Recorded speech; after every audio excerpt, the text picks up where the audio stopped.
Hey everyone, I'm Peter Stories here to guide you today. If you use this video to drift off to sleep, please tap like, hit subscribe, and drop a comment telling me where you're watching from and what time it is there. Now settle in, get cozy, and let yourself relax.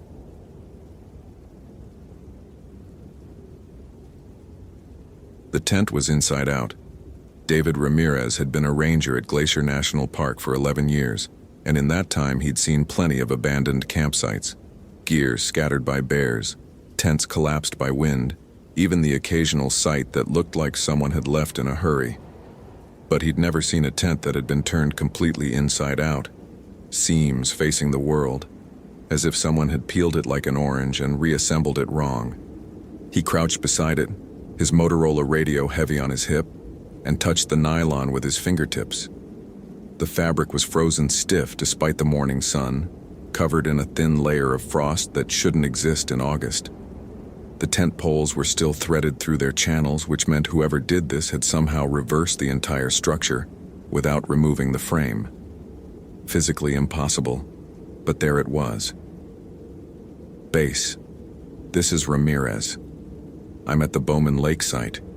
You need to see this. Static answered him for 3 seconds before dispatcher Linda Huang's voice crackled through.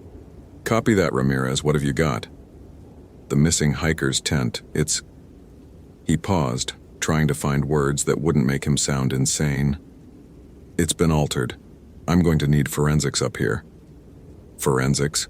David, we're doing a search and rescue, not a crime scene investigation. I know what we're doing, Linda. I'm telling you something's wrong here. He stood and surveyed the rest of the campsite. Tyler Dawson, 26, from Seattle, had been reported missing 3 days ago when he failed to check in with his girlfriend. His vehicle was still at the trailhead. His permit indicated he was camping at Bowman Lake. And now David was staring at a campsite that looked like it had been decorated by something with no understanding of human geometry. The sleeping bag was laid out flat on the ground, unzipped and spread like a dissection specimen.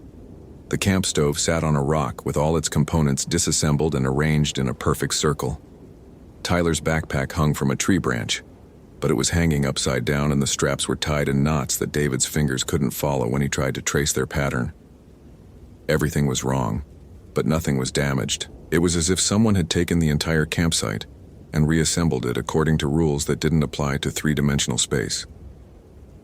David pulled out his GPS unit, a Garmin 60 CSX that had never failed him, and marked the coordinates.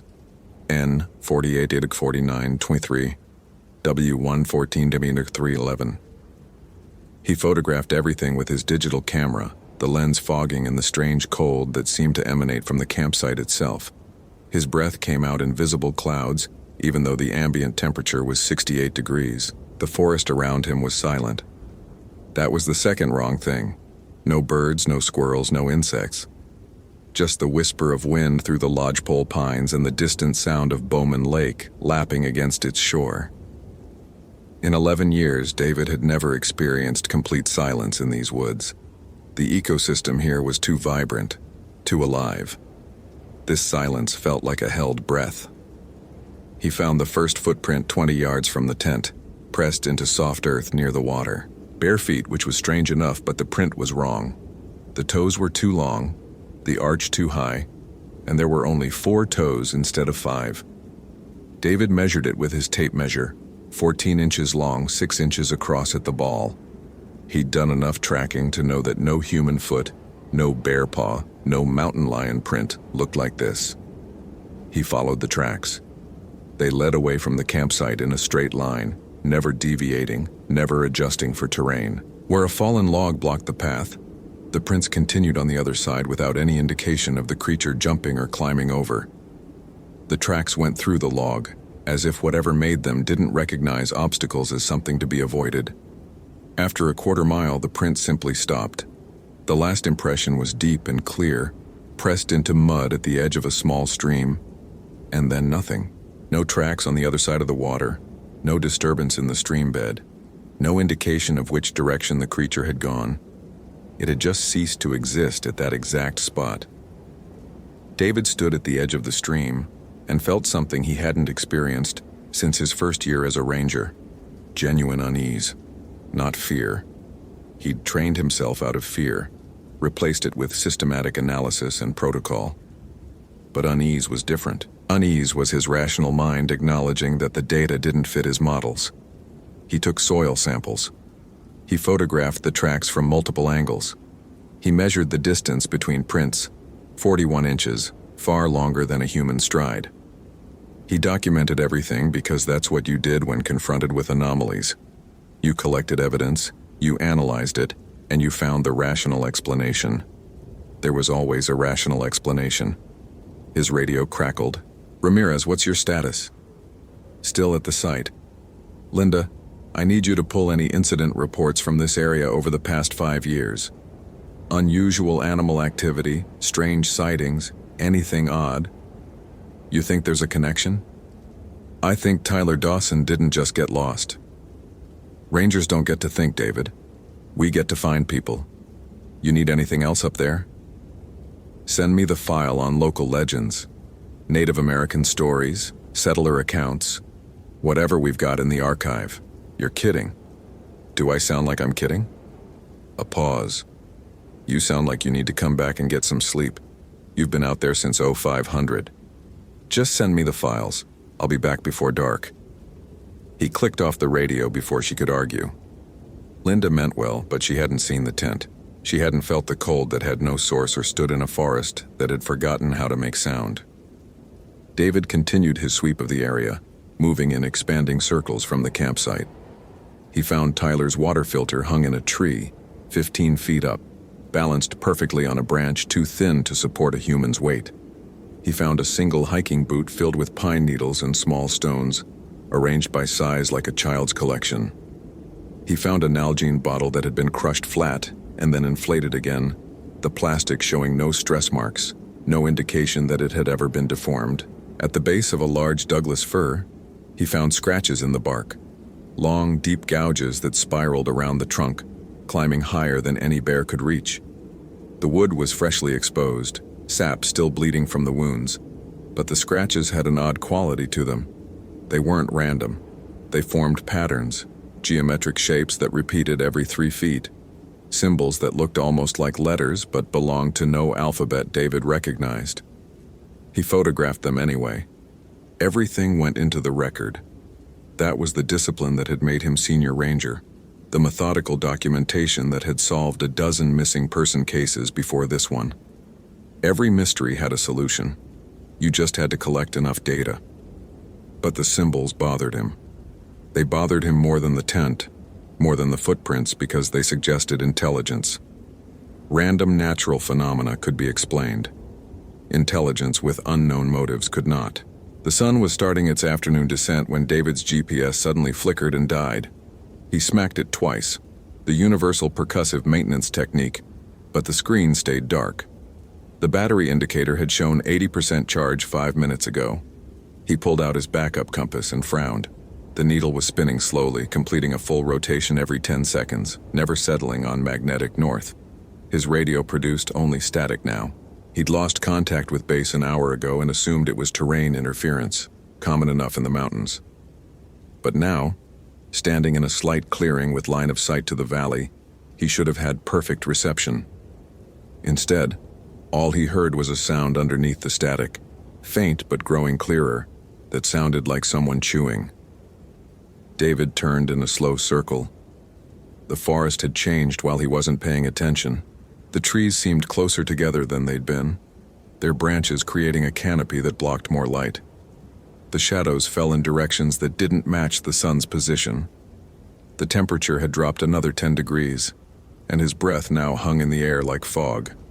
Something was watching him. He couldn't see it, couldn't hear it, but his hindbrain, the part that evolved to detect predators, was screaming at him to run. He forced himself to stay still, to breathe steadily, to analyze the situation logically. Fact: his equipment was malfunctioning simultaneously. Fact: the environment was exhibiting anomalous properties. Fact: Tyler Dawson had disappeared from this location 3 days ago. Hypothesis: there was an explanation that connected these facts, and panic wouldn't help him find it. He started walking back toward the campsite, marking his trail with orange flagging tape every 100 feet. The forest resisted him, not physically but subtly. A root that caught his foot where no root had been before, a branch that scraped his face when he knew he'd left enough clearance, a depression in the ground that twisted his ankle. The woods didn't want him here anymore. It took him 40 minutes to hike what should have been a 15-minute walk. When he emerged at the campsite, the inside-out tent was exactly where he'd left it. But now there was something inside it. He could see the bulge of mass pressing against the reversed fabric, something large curled into the small space. David approached slowly, hand on the bear spray attached to his belt. "Tyler, if that's you, I need you to come out slowly." The shape inside the tent shifted. A sound came from it. Not quite speech, not quite animal vocalization. It was wet and labored, like breathing through torn tissue. The tent fabric rippled as whatever was inside moved toward the opening. A hand emerged first. It was pale, almost translucent, with skin that looked like it had been submerged in water for days. The fingers were too long, the joints bending in too many places. It grabbed the tent's edge and pulled, and David saw the face. It had been Tyler Dawson. Maybe yesterday, maybe 3 days ago. But the man who dragged himself out of the inside-out tent was not someone who could be saved. His eyes were completely black, including the whites. His mouth hung open too wide, the jaw dislocated and hanging loose. His clothes were shredded, and underneath David could see ribs pressing against skin so thin it was almost transparent. "Help," Tyler said, but the voice didn't come from his mouth. It came from somewhere behind David, a perfect imitation of his own voice. "Help me, I'm so hungry." David stumbled backward, his training evaporating. This wasn't in any manual, any protocol. This was something else entirely. Tyler Thing stood up, impossibly tall, its spine cracking and popping as it straightened. It was at least 7 feet now, though it had been average height in its driver's license photo. The skin pulled tight across its frame, and David could see its heart beating behind translucent flesh, the muscle moving wrong, contracting in irregular rhythms. "I found it," Tyler said in David's voice. "I found what lives here. Do you want to see? Do you want to know?" David ran. He'd spent 11 years teaching hikers that you never run from predators, that running triggers chase instinct, that staying calm and backing away slowly was survival protocol. But protocol was written for bears and mountain lions, for rational animals operating on instinct and hunger. Protocol wasn't written for things that wore human skin like borrowed clothes and spoke in stolen voices. The forest had been waiting for him to run.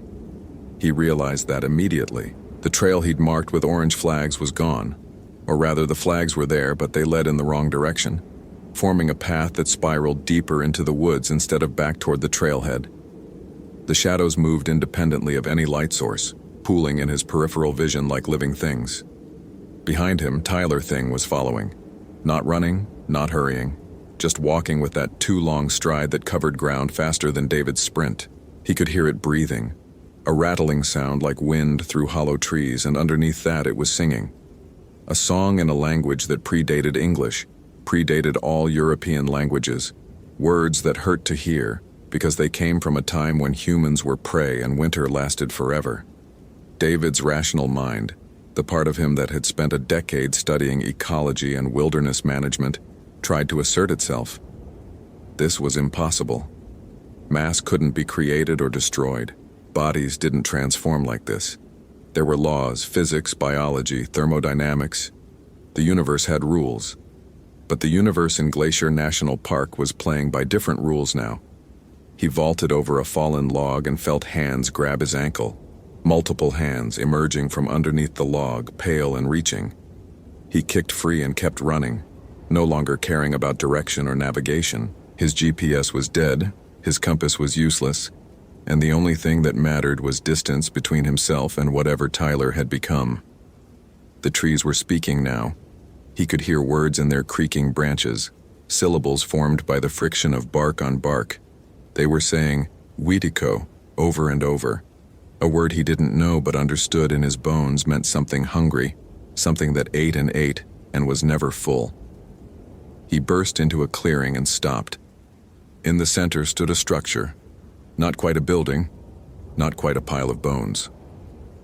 Human remains had been arranged in geometric patterns, femurs and ribs creating a framework that defied architecture. Skulls served as cornerstones, their empty sockets all facing the same direction. At the center hung Tyler's other hiking boot, suspended by nothing David could see, rotating slowly. This was the source. Whatever had happened to Tyler had started here. David's analytical mind seized on that fact even as his primal brain screamed at him to keep running. If there was a source, there were rules. If there were rules, there was a way to survive. He forced himself to look at the structure more carefully, to document what he saw. The bones were old, decades at minimum, possibly older. They'd been cleaned with precision, no tissue remaining, and arranged according to some pattern he couldn't quite grasp. It was like looking at a four-dimensional object flattened into 3 dimensions, angles that shouldn't connect somehow meeting. You understand now? Tyler's voice behind him, still using David's intonation, still too calm. This is older than the park, older than the rangers, older than the idea that humans could protect anything from what lives in the wild. David turned slowly. Tyler Thing stood at the clearing's edge, but it had changed again. Its skin was now covered in frost, ice crystals forming patterns across its chest and arms. Its breath came out as white vapor that hung in the air and formed shapes. Animals, humans, symbols he couldn't read. The blackness of its eyes had spread, crawling across its face like spilled ink. What are you? David's voice was steady. He was surprised by that. Hungry? Tyler smiled, and its teeth were all incisors now, pointed and numerous. So hungry. Have been hungry since the first winter when the food ran out and we ate each other and discovered that meat tasted better than starving. The elders called us wichtiko. The rangers call us missing persons, but we're just hunger with a shape to wear. The thing that had been Tyler Dawson took a step forward. The frost spread from where its feet touched the ground, grass withering and blackening. The temperature plummeted so fast that David's exposed skin burned with cold. His breath froze in his throat. You study the wilderness, Tyler Thing said. You catalog it, measure it, try to understand it. But you can't understand hunger. Hunger is older than understanding. Hunger is what's left when everything else burns away. David's hand found the bear spray on his belt. It was a ridiculous gesture, bear spray against something that violated thermodynamics. But his body needed to do something, needed to fight even when fighting was futile. He pulled the canister free and aimed it at Tyler's face. You really think that will help? Tyler laughed, and the sound was wrong, pitched too high and too low simultaneously. We wore your friend's skin for 3 days before you found us. We learned to be human again. We can learn to be you too. Would you like that? Would you like to be hungry forever? The thing lunged. David pressed the trigger. Capsaicin spray, 2 million Scoville units designed to stop grizzly bears, erupted from the canister. It hit Tyler Thing directly in the face, and the creature stopped, tilting its head in curiosity rather than pain. Then it opened its mouth wider than any human jaw could open, and the spray disappeared into that void. It swallowed the entire cloud of capsaicin like inhaling smoke, and when it closed its mouth, it smiled. Spicy, it said in David's voice. David ran again. Not away from the clearing this time. There was nowhere to run that the Wittiko wouldn't follow. Instead, he ran toward the bone structure, toward the center of whatever this was. If this was where it started, maybe this was where it could end. He reached the structure and grabbed Tyler's suspended hiking boot. The moment his fingers touched the leather, the world lurched.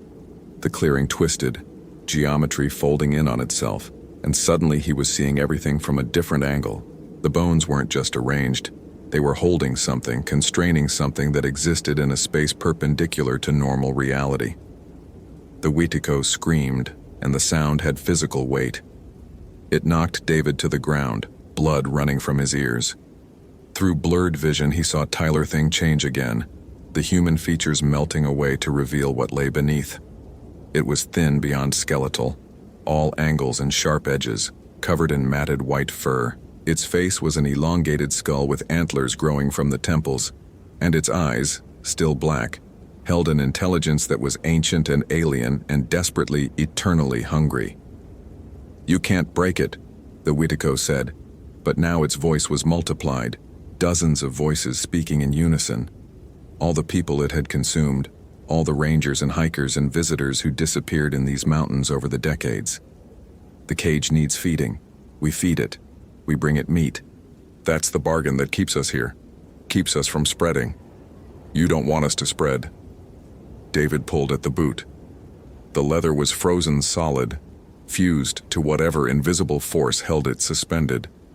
The symbols on the trees around the clearing began to glow with pale light, the same symbols he'd seen carved into bark earlier.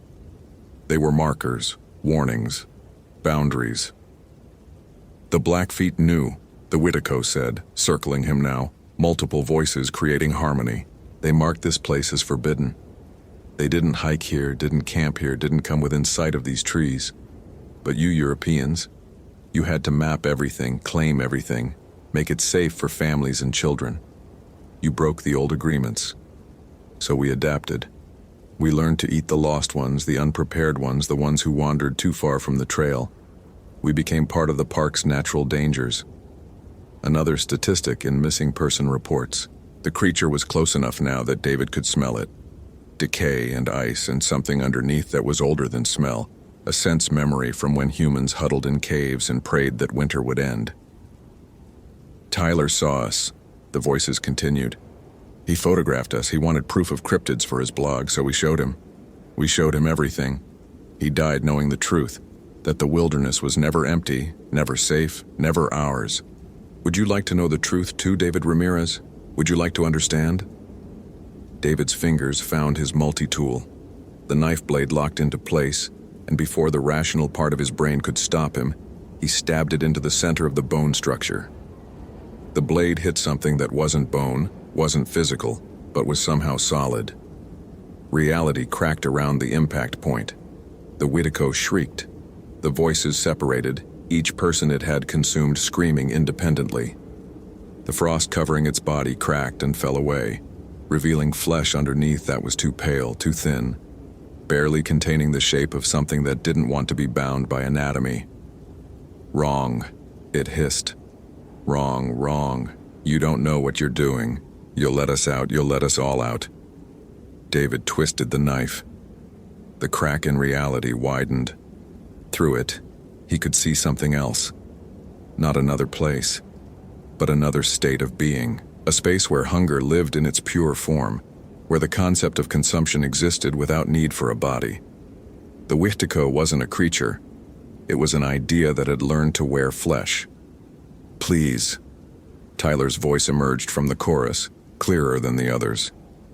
"Please, I'm still in here. I'm still hungry. I can't stop being hungry. Please make it stop."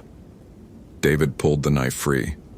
The crack sealed immediately, reality snapping back into place with a sound like breaking ice. The Witico collapsed, its form becoming less solid, the boundaries of its body blurring. It clawed at the ground, leaving furrows in frozen earth, trying to drag itself back to full existence. "You don't understand," it whispered, voices fading. "We were keeping others away. We were the guardians. We were the price of your safety. Without us, the hungry winter finds new paths. Without us, the old cold spreads. You've doomed so many more than you've saved." David watched it dissolve, returning to the spaces between things. Tyler's face was the last part to fade, that expression of desperate hunger finally easing into something like relief. The clearing became just a clearing again, full of bones that were suddenly nothing but old remains, the structure collapsing into a pile of relics that would confuse archaeologists for years. The temperature rose. The silence broke. Birds sang again, insects buzzed, and the forest remembered how to be alive. David's radio suddenly crackled with Linda's voice. "Amarez, respond. David, we're sending a team. What's your status?" He looked down at his hands. They were shaking. The multi-tool was still clenched in his right fist, the blade covered in something that looked like frost but smelled like spoiled meat. His GPS flickered back to life. showing his exact coordinates. N 48 degree 4923, W 114 degree 0311. Exactly where he'd started. "Base," he said, voice hoarse.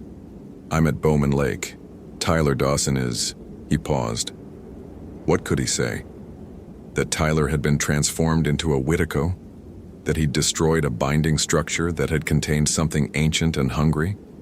That he might have just made everything worse? "Tyler Dawson is deceased," he finished. "I've found remains. Send the recovery team." "Copy that. Are you safe?" Was he safe? The clearing was quiet now, peaceful even. The bone structure had crumbled. The strange cold was gone. Everything seemed normal except for the persistent feeling that he'd cut the wrong wire, opened the wrong door, broken something that couldn't be repaired. "Yeah," David said. "I'm safe." He started the long hike back to the trailhead, marking his path carefully with orange flags. The forest let him go this time, the trail cooperating, the shadows falling in appropriate directions. Everything was back to normal. Everything was fine, except for the footprints he found halfway back. Bare feet, too large, 4 toes instead of 5. Fresh prints, made within the last hour.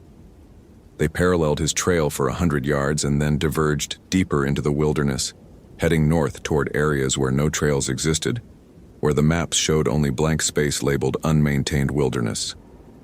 David photographed them. He took measurements. He documented everything according to protocol. Then he kept walking, pretending not to notice when he saw another set of prints and another, all heading north like a migration, like the thing he'd destroyed wasn't a prison but a seal, and now the prisoners were free to wander. The recovery team met him at the trailhead just before sunset.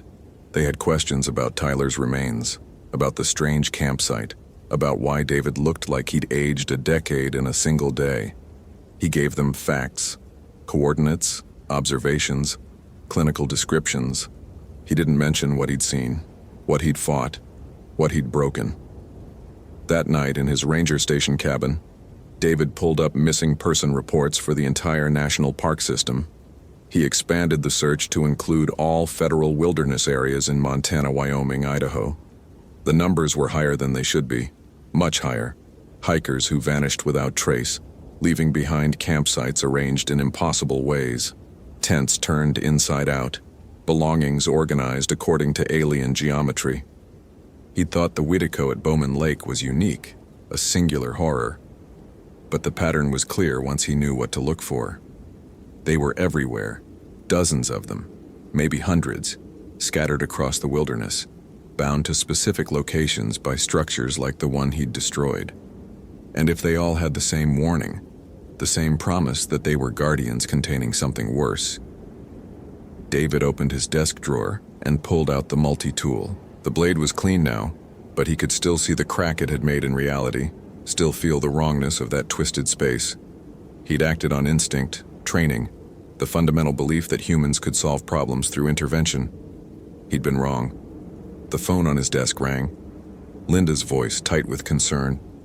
"David, we just got 3 more reports. Missing hikers in Yellowstone, Grand Teton, and Olympic National Park. All of them at remote campsites. All of them with unusual circumstances." He looked at the map on his wall, the pins marking disappearances across the western United States. The pins formed a pattern he hadn't seen before, a network, a web of places where the old boundaries held past tents, before he'd broken one. "Send me everything," he said. "David, you should rest. This isn't..." "Send me everything, Linda." He hung up and stared at the map. The Whitico's final words echoed in his memory. "Without us, the old cold spreads." Outside, the August night was unseasonably frigid. Frost formed on his window despite the summer heat. In the distance, something howled. Not a wolf, not a coyote, but something that had learned to imitate their sounds. Something that was learning to adapt, to spread, to explore territories that had been forbidden for centuries. David had spent 11 years believing that wilderness could be managed, that nature could be understood and controlled through scientific method and systematic observation. He'd been a good ranger precisely because he didn't believe in mysteries. only in problems waiting to be solved. Now he understood. The wilderness was never empty. The quiet places were quiet for reasons, and some problems couldn't be solved. They could only be contained, guarded, kept at bay by bargains made long before his ancestors set foot on this continent. He'd broken the bargain, and the hunger was spreading. The reports kept coming in through the night. More disappearances, more impossible campsites, more evidence that something ancient had been released, something that knew only consumption, only winter, only the endless need to feed. The Blackfeet had been right to avoid these places. The old stories were warnings, not superstitions. David marked each new incident on his map with a red pin. The pattern grew clearer with each addition, a spreading circle with Bowman Lake at its center. The contamination zone expanded at roughly 30 miles per day, following no roads, respecting no boundaries. By dawn, he'd accepted the truth. Tyler Dawson hadn't been the victim. David Ramirez had been. The Witico had wanted to be freed, had orchestrated everything to manipulate a rational man into breaking the structure. It had worn Tyler like bait, had presented itself as a monster to be defeated, knowing that rangers were trained to solve problems, to help people, to eliminate dangers. And he'd done exactly what it wanted. His radio crackled with early morning reports. Overnight temperature drops across 3 states. Frost in areas where frost shouldn't exist in August. Hikers reporting sounds in the forest that made them abandon their gear and flee to trailheads. The Witico weren't hiding anymore. They didn't need to. David pulled on his uniform and strapped on his equipment. His GPS, his radio, his bear spray that was useless against hunger given form. He checked the multi-tool one last time, that innocent blade that had cracked open a prison door. Then he headed out into the gray pre-dawn, back toward Bowman Lake, back toward the clearing where the old bones lay scattered. If he'd broken it, maybe he could rebuild it. Maybe he could find a way to restore the boundaries, renew the ancient agreements, contain what he'd released. It wasn't rational, wasn't scientific, wasn't anything his training had prepared him for, but the wilderness operated on older rules than science. Rules written in bone and hunger, and the desperate bargains of prey species trying to survive winter. Rules that predated understanding, predated civilization, predated the comfortable illusion that humans were anything more than meat. David Ramirez, senior ranger at Glacier National Park, rational man and systematic thinker, walked into the morning cold knowing he was probably going to die. But before he did, he needed to understand the full extent of what he'd done. He needed data. He needed evidence. He needed to document the end of the world so that someone someday might learn from his mistake. The forest welcomed him back with silence. Behind him, frost crept across the ranger station windows, spreading like searching fingers, hungry for warmth. Inside, the phones rang and rang with reports of the cold spreading, the disappearances multiplying, the wilderness reclaiming what had always been its own.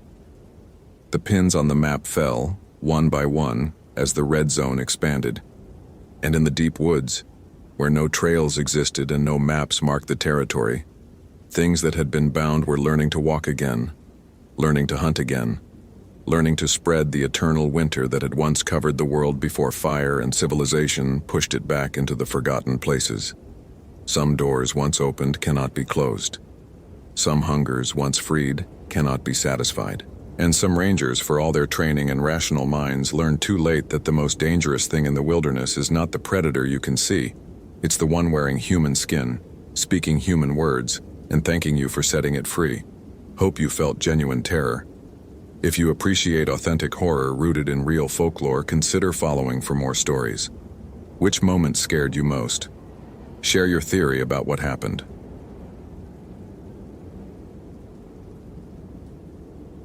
The scratch marks went the wrong direction, up the tree instead of down, carved deep into bark 40 feet above the ground where nothing should climb. David Ramirez crouched at the base of the Douglas fir, his Garmin GPS registering the coordinates as 48.71 by 6 degree N, 121.2975 degree W, exactly 3.2 miles northeast of Thunder Creek Trailhead. He'd been a ranger at North Cascades National Park for 11 years, long enough to recognize the weight of wrongness pressing against his ribs as he studied the gouges. Each furrow ran 18 inches long, parallel to its neighbors, 4 distinct channels that had stripped away bark and scored the cambium beneath. The pattern suggested claws, except the deepest point was at the top of each mark, as though something had gripped the tree from above and scraped downward while climbing skyward. His breath formed small clouds in the October morning air. Temperature held at 38 degrees, unseasonably cold for the first week of the month. The forecast had predicted an early winter, and the Olympics to the west had already received their first significant snowfall. Here in the North Cascades, elevation 7,200 feet, the aspens had lost their leaves 2 weeks ahead of schedule, and the few remaining needles on the pines carried a brittle quality that spoke of coming frost. David stood, feeling the protest in his left knee, old injury from a climbing accident in 2004, and walked a slow circle around the tree. The bark wounds continued on the opposite side, same pattern, same impossible upward trajectory. He pulled out his digital camera, a Nikon D40 he'd bought specifically for documenting unusual findings, and photographed the marks from multiple angles. The timestamp would read 09:47 a.m., October 6, 2009. Brandon Mitchell had been reported missing 36 hours ago. 26 years old, experienced backpacker from Portland, solo hiking the Thunder Creek Trail system with plans to summit Tricuni Peak before the season ended. His vehicle, a 2005 Subaru Outback, had been found in the trailhead parking area with his permit properly displayed. Everything about the disappearance followed standard protocols except for one detail. Brandon's emergency contact, his sister Maya, had received a text message at 2:17 a.m. on October 5th that simply read, "Something wrong with the trees." The message troubled David more than he wanted to admit. In 11 years of search and rescue operations, he'd recovered hikers who'd fallen, gotten lost, suffered hypothermia, broken bones, encountered aggressive wildlife. He'd retrieved 3 bodies. But he'd never had anyone describe the environment itself as threatening. Trees were constant, neutral, predictable. They didn't do things wrong. Yet here he stood, looking at evidence that contradicted the fundamental laws of animal behavior and physics. His Motorola radio crackled. "Ramirez, you copy?" He unclipped the radio from his belt. "Go ahead, dispatch." Weather update. Front moving in faster than predicted. Forest Service is calling for possible snow at elevation by 1800 hours. They want all SAR personnel back at base camp by 1600. David checked his watch. 6 hours. Acknowledged. I'm at waypoint 7, moving to waypoint 8, then I'll loop back. Copy that. Any signs? He looked up at the claw marks stretching toward the canopy. Negative. Nothing yet. The lie felt heavy in his mouth, but he couldn't explain what he'd found over the radio. It required context, analysis, a conversation that addressed the impossibility of what he was seeing. He'd document it, photograph it, and present it to the team when he returned. They'd have explanations. Bear marking territory by reaching as high as possible, except bears didn't climb that high on this species of tree. Mountain goat, except there were no hoof prints, and goats didn't have claws. Equipment damage from a previous climbing party, except the wounds were fresh, sap still tacky, no weathering. David continued northeast, following the planned search grid. The terrain grew rougher, loose scree giving way to granite outcroppings that required careful footing. He'd hiked this region dozens of times, knew the trails and unmarked routes, could navigate by landmarks even without GPS.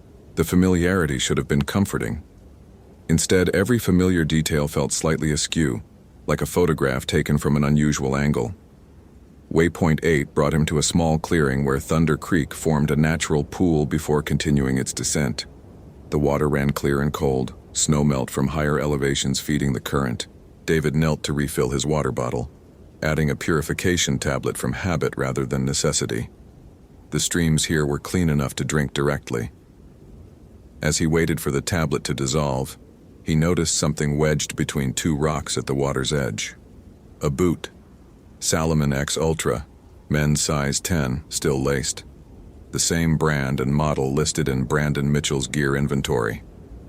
David's pulse kicked up. He pulled on latex gloves from his pack and carefully extracted the boot. Heavy, still contained a foot. The severance was clean, too clean. The flesh around the ankle exhibiting none of the tearing or crushing typical of predator attacks or traumatic amputation. It looked surgical, precise, as though something had simply decided the foot should no longer be attached and made it so. No blood in the boot, no blood on the surrounding rocks. The flesh had a waxy, pale quality, and the temperature felt wrong against his gloved hands. Colder than the ambient air, colder than the stream, as though whatever heat had existed in the tissue had been drawn out by something other than environmental exposure. David set the boot down carefully, his analytical mind cataloging details while a more primal part of his brain screamed warnings he couldn't quite articulate. He photographed the boot from 6 angles, noted its exact position relative to the stream, recorded the GPS coordinates, then placed it inside an evidence bag from his pack. The protocol for human remains was clear: secure the evidence, mark the location, radio for immediate backup, establish a perimeter. David reached for his radio, then stopped. Something was watching him. The sensation arrived without sound or movement, a pressure against his awareness that made his scalp tighten. He turned slowly, scanning the tree line. Nothing. Dense forest, shadows between the trunks, the understory thick with ferns and deadfall. Everything looked exactly as it should, except the birds had stopped singing.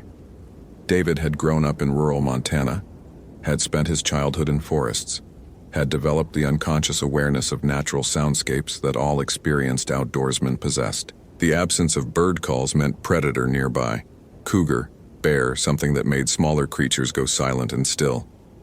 He'd experienced it before, knew how to respond. Stay calm, make noise, appear large, back away slowly. But this silence felt different, deeper, as though the birds hadn't simply stopped singing but had fled entirely, or died, or never existed at all. His hand moved to the bear spray on his hip, an action born of training rather than conscious thought. The canister felt inadequate, a child's toy against the weight of attention pressing down on him from the forest. David activated his radio. His voice came out steady, professional. "Dispatch, this is Ramirez. I've found evidence at waypoint 8, human remains. Possible 1054. Code for deceased subject. Copy, Ramirez. Can you confirm?" "Confirmed. Requesting immediate backup and medical examiner notification." "Static then." "Acknowledged. Nearest team is at waypoint 3, Ida 45 minutes. Hold position and secure the scene." 45 minutes. David scanned the tree line again, saw nothing, felt everything. The watching sensation hadn't diminished. If anything, it had intensified, focused, as though his radio transmission had drawn attention rather than help. He moved away from the stream to higher ground, positioning himself where he could observe the approaches while keeping the evidence bag in sight. Standard procedure. Textbook response. Everything by the book. The temperature was dropping. David checked his thermometer. 34 degrees, 4-degree drop in 15 minutes. Weather front moving in ahead of schedule, or something else. He pulled his jacket tighter and waited. The forest remained silent. At minute 37, David noticed the trees. Not the trees themselves, but their arrangement. From his elevated position, he could see the pattern they formed. A rough circle, perhaps 60 feet in diameter, with the stream and the evidence bag at its center. The pattern wouldn't be visible from ground level, required the exact vantage point where he now stood to perceive. And the pattern was too regular, too deliberately spaced, to be natural.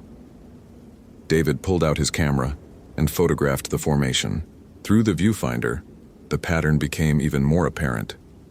Trees forming concentric circles, each ring slightly offset from the next, creating a spiral that drew the eye inward toward the stream. He'd studied enough forestry to know that trees didn't grow in geometric patterns. Wind dispersal, animal caching, fire succession, all created organic, irregular distributions. This was different. Intentional. He lowered the camera. The trees looked normal again. Random, their spiral arrangement visible only through the lens or from this specific position. David's analytical mind began assembling theories. Selective logging in the past that created this pattern. Unusual soil composition affecting growth. Volcanic activity shaping underground root systems.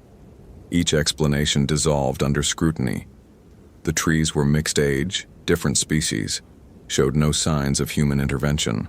No historical records of logging or significant geological events in this specific area. The radio crackled. Ramirez, ETA 15 minutes.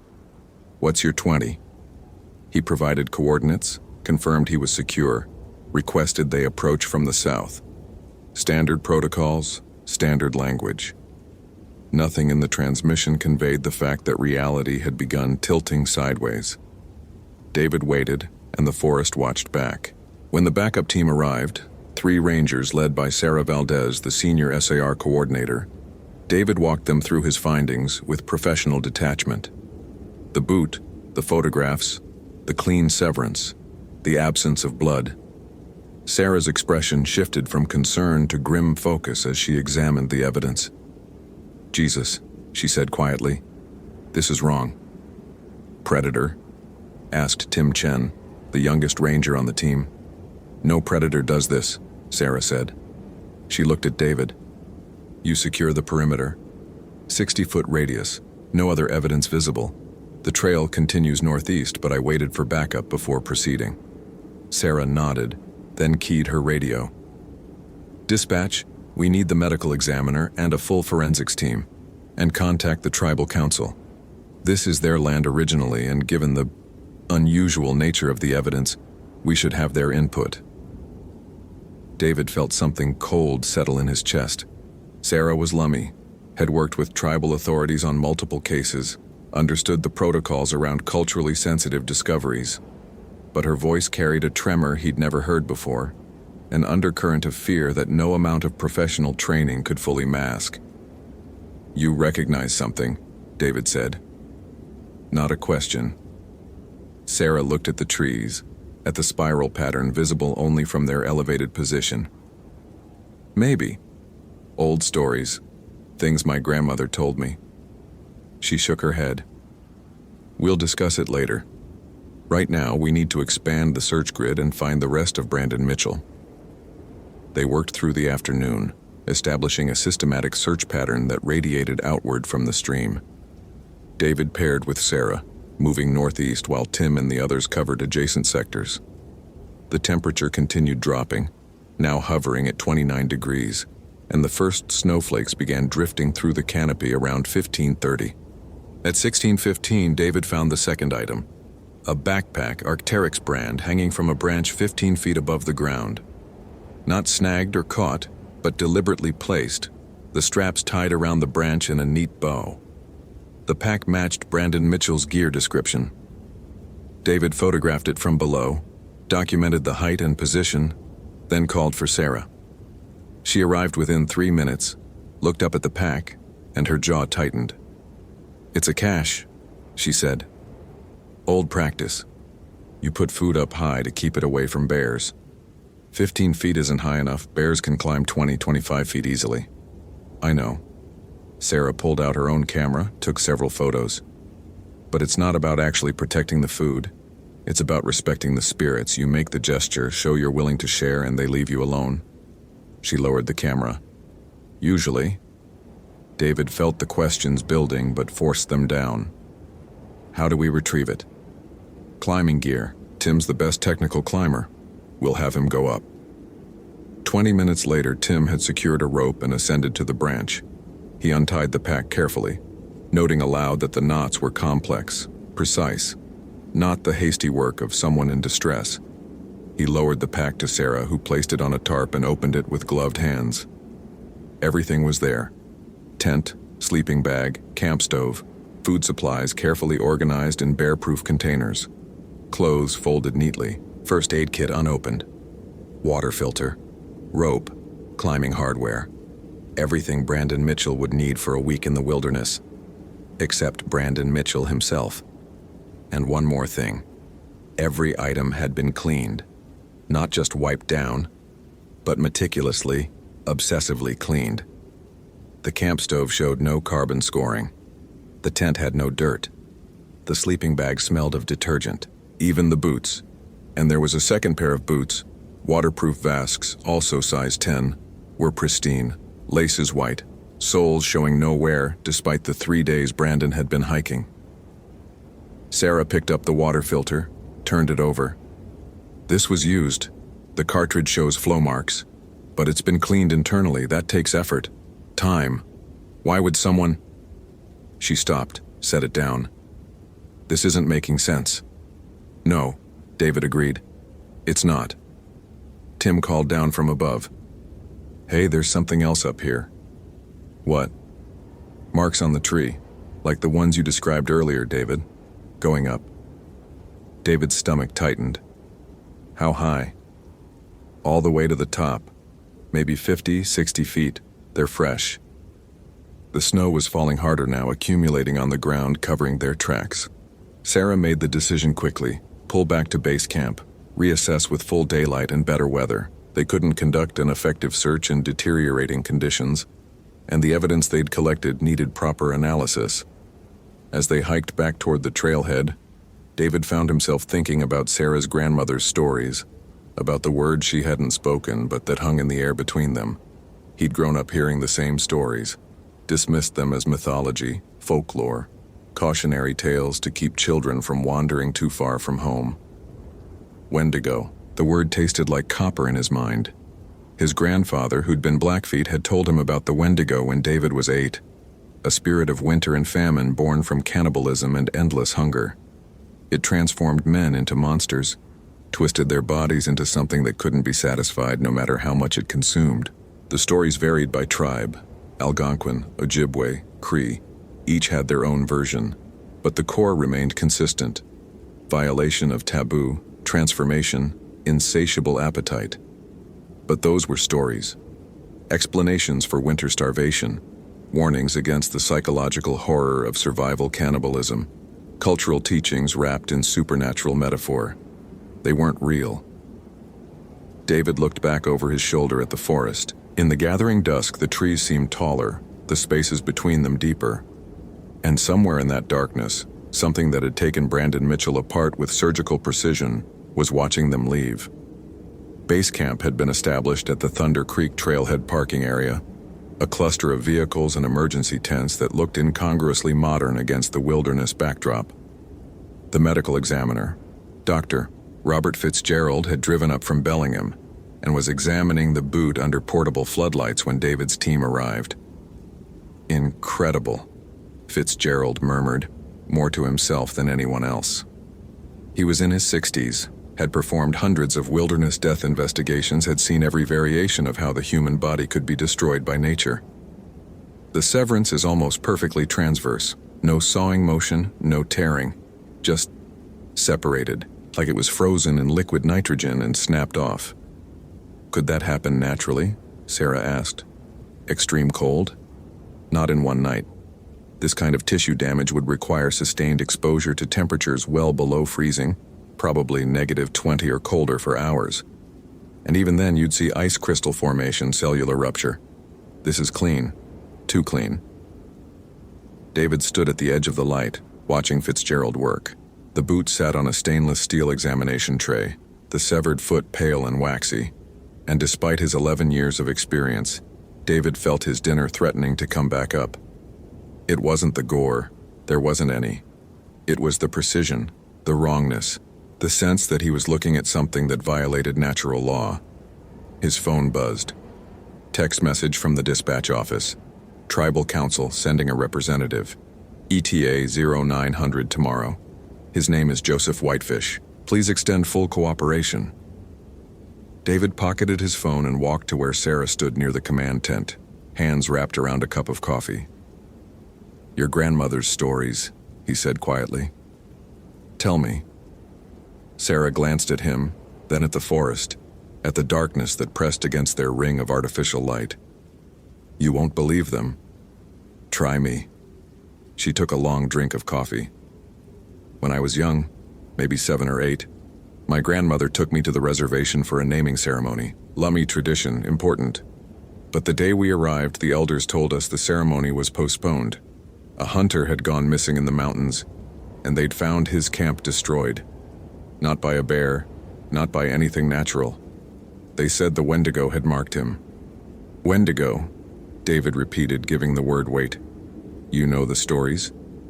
Some. My grandfather talked about them. I always thought they were metaphorical. Sarah's laugh was bitter. So did I. But my grandmother explained it differently. She said the Wendigo wasn't a monster, not in the way we think. It was a consequence. What happens when someone breaks the most fundamental law? You don't consume your own kind. When you do, when you choose your own survival over that basic prohibition, something breaks inside you. Your humanity peels away. And what's left is hunger that can never be filled, need that just grows and grows until there's nothing left but appetite. That's still metaphor, a warning against cannibalism. Maybe, Sarah stared into her coffee. But my grandmother said the old ones knew how to recognize the signs, trees growing in circles, animals fleeing, cold that came too early and struck too deep, scratch marks going up instead of down because the thing didn't climb. It just existed higher and higher, always reaching upward, never satisfied with what it could touch. She looked at David. They found that hunter 3 weeks later. Pieces of him, scattered across 10 miles of forest. But here's the thing, they also found tracks, humanoid but wrong. Too long, too narrow, and they only appeared in snow, like whatever made them didn't actually touch the ground. David wanted to dismiss it, to pull out his rational explanations, his scientific training. But he kept seeing the boot, the clean severance, the cache of cleaned equipment hanging in a tree. The tribal representative tomorrow, Joseph Whitefish. What does the tribal council think is happening? They think we woke something up. Sarah finished her coffee. Last month, some climbers tried to summit Tricuni Peak. They got caught in a storm, had to emergency shelter for 3 days. When the weather cleared, they said they'd burned everything to stay warm. Everything. Including something they found in a cave. Old bundles wrapped in animal hide, artifacts, ceremonial objects. They posted about it on social media, treated it like a joke. She crushed the disposable cup. The tribal council sent people to investigate, but by then the climbers were gone. Whatever was in that cave, whatever those bundles were protecting or containing, they destroyed it. And now Brandon Mitchell is missing, and we're finding his body parts scattered through a forest that's behaving like it remembers something we've forgotten. David didn't sleep that night. He lay in his tent, listening to the wind move through the trees, and tried to reconcile what his training told him with what his instincts knew. The evidence pointed to an unknown predator, possibly a mentally disturbed individual, using the wilderness to stage elaborate murders. Serial killers had done similar things. The Zodiac, the Green River Killer, dozens of others. Find the pattern, find the perpetrator, apply logic and forensics and systematic investigation. But the scratch marks climbing upward, the boot with its precise amputation, the equipment cleaned with obsessive thoroughness and cached in a tree like an offering. The spiral pattern of trees visible only from a specific vantage point. None of it fit. At 03:30, David heard something outside his tent. Footsteps, but irregular, the gait wrong. He grabbed his flashlight and unzipped the tent flap, shining the beam into darkness. Nothing, but in the snow, fresh snow, accumulation of perhaps 4 inches since nightfall, there were marks, not footprints. Long, narrow depressions, like something had dragged itself across the ground without actually stepping. The marks led away from his tent, toward the forest, and disappeared at the tree line. David photographed them with his Nikon, the camera flashed stark against the snow. In the viewfinder, the depressions looked almost intentional, deliberate, as though whatever made them wanted to leave a message. I can reach your camp. I can reach your tent. I can reach you. He spent the rest of the night sitting at the edge of the light, watching the trees, and the trees watched back. Joseph Whitefish arrived at 09:15, driving a battered Ford pickup that looked older than David. He was perhaps 70, weathered face and white braided hair. wearing a thick wool coat and carrying a leather bag that smelled of sage and tobacco. Sarah greeted him in Lummi, a brief exchange that David couldn't follow, then introduced him to the team. Joseph listened to the briefing without interruption. Sarah showed him the photographs, the evidence, the maps marking where they'd found the boot and the backpack. When she finished, Joseph was quiet for a long moment. "Show me the trees," he finally said. David led him to waypoint 7, where the first scratch marks had been documented. Joseph studied them in silence, then pulled out a leather-bound notebook and sketched the pattern, adding annotations in a language David didn't recognize. When he finished, he placed his palm against the scarred bark and closed his eyes. "It's been marked," Joseph said. "This is a boundary marker, a warning." "Warning of what?" Sarah asked. "That something has been freed, or invited, or awakened." Joseph moved to the next tree, examined similar marks. The old ones used to maintain certain territories, sacred places, forbidden places, areas where the barrier between this world and the other was thin. They would perform ceremonies, leave offerings, maintain the balance. When those practices stopped, when the knowledge was lost or deliberately destroyed, the barriers weakened. David felt his skepticism warring with the evidence of his own eyes. "You're talking about spiritual entities, supernatural forces." Joseph looked at him. "I'm talking about things that exist whether you believe in them or not. Your science has a name for things that only become real when observed. Quantum mechanics, yes? In my tradition, we understand that observation works both ways. When you see something, you acknowledge it. You give it permission to be seen. And once something is seen, once it's acknowledged, it becomes real in a way it wasn't before." He knelt beside the tree, scooped up a handful of soil, let it sift through his fingers. Brandon Mitchell saw something, that text message to his sister, something wrong with the trees. He observed what should have remained unobserved, and by seeing it, by acknowledging it, he gave it form, gave it hunger. "So what do we do?" Sarah's voice was steady, but David heard the undercurrent of fear. "You don't hunt this," Joseph said. "You can't.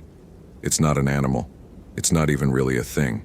It's more like a process, a transformation. Once it begins, it has to complete."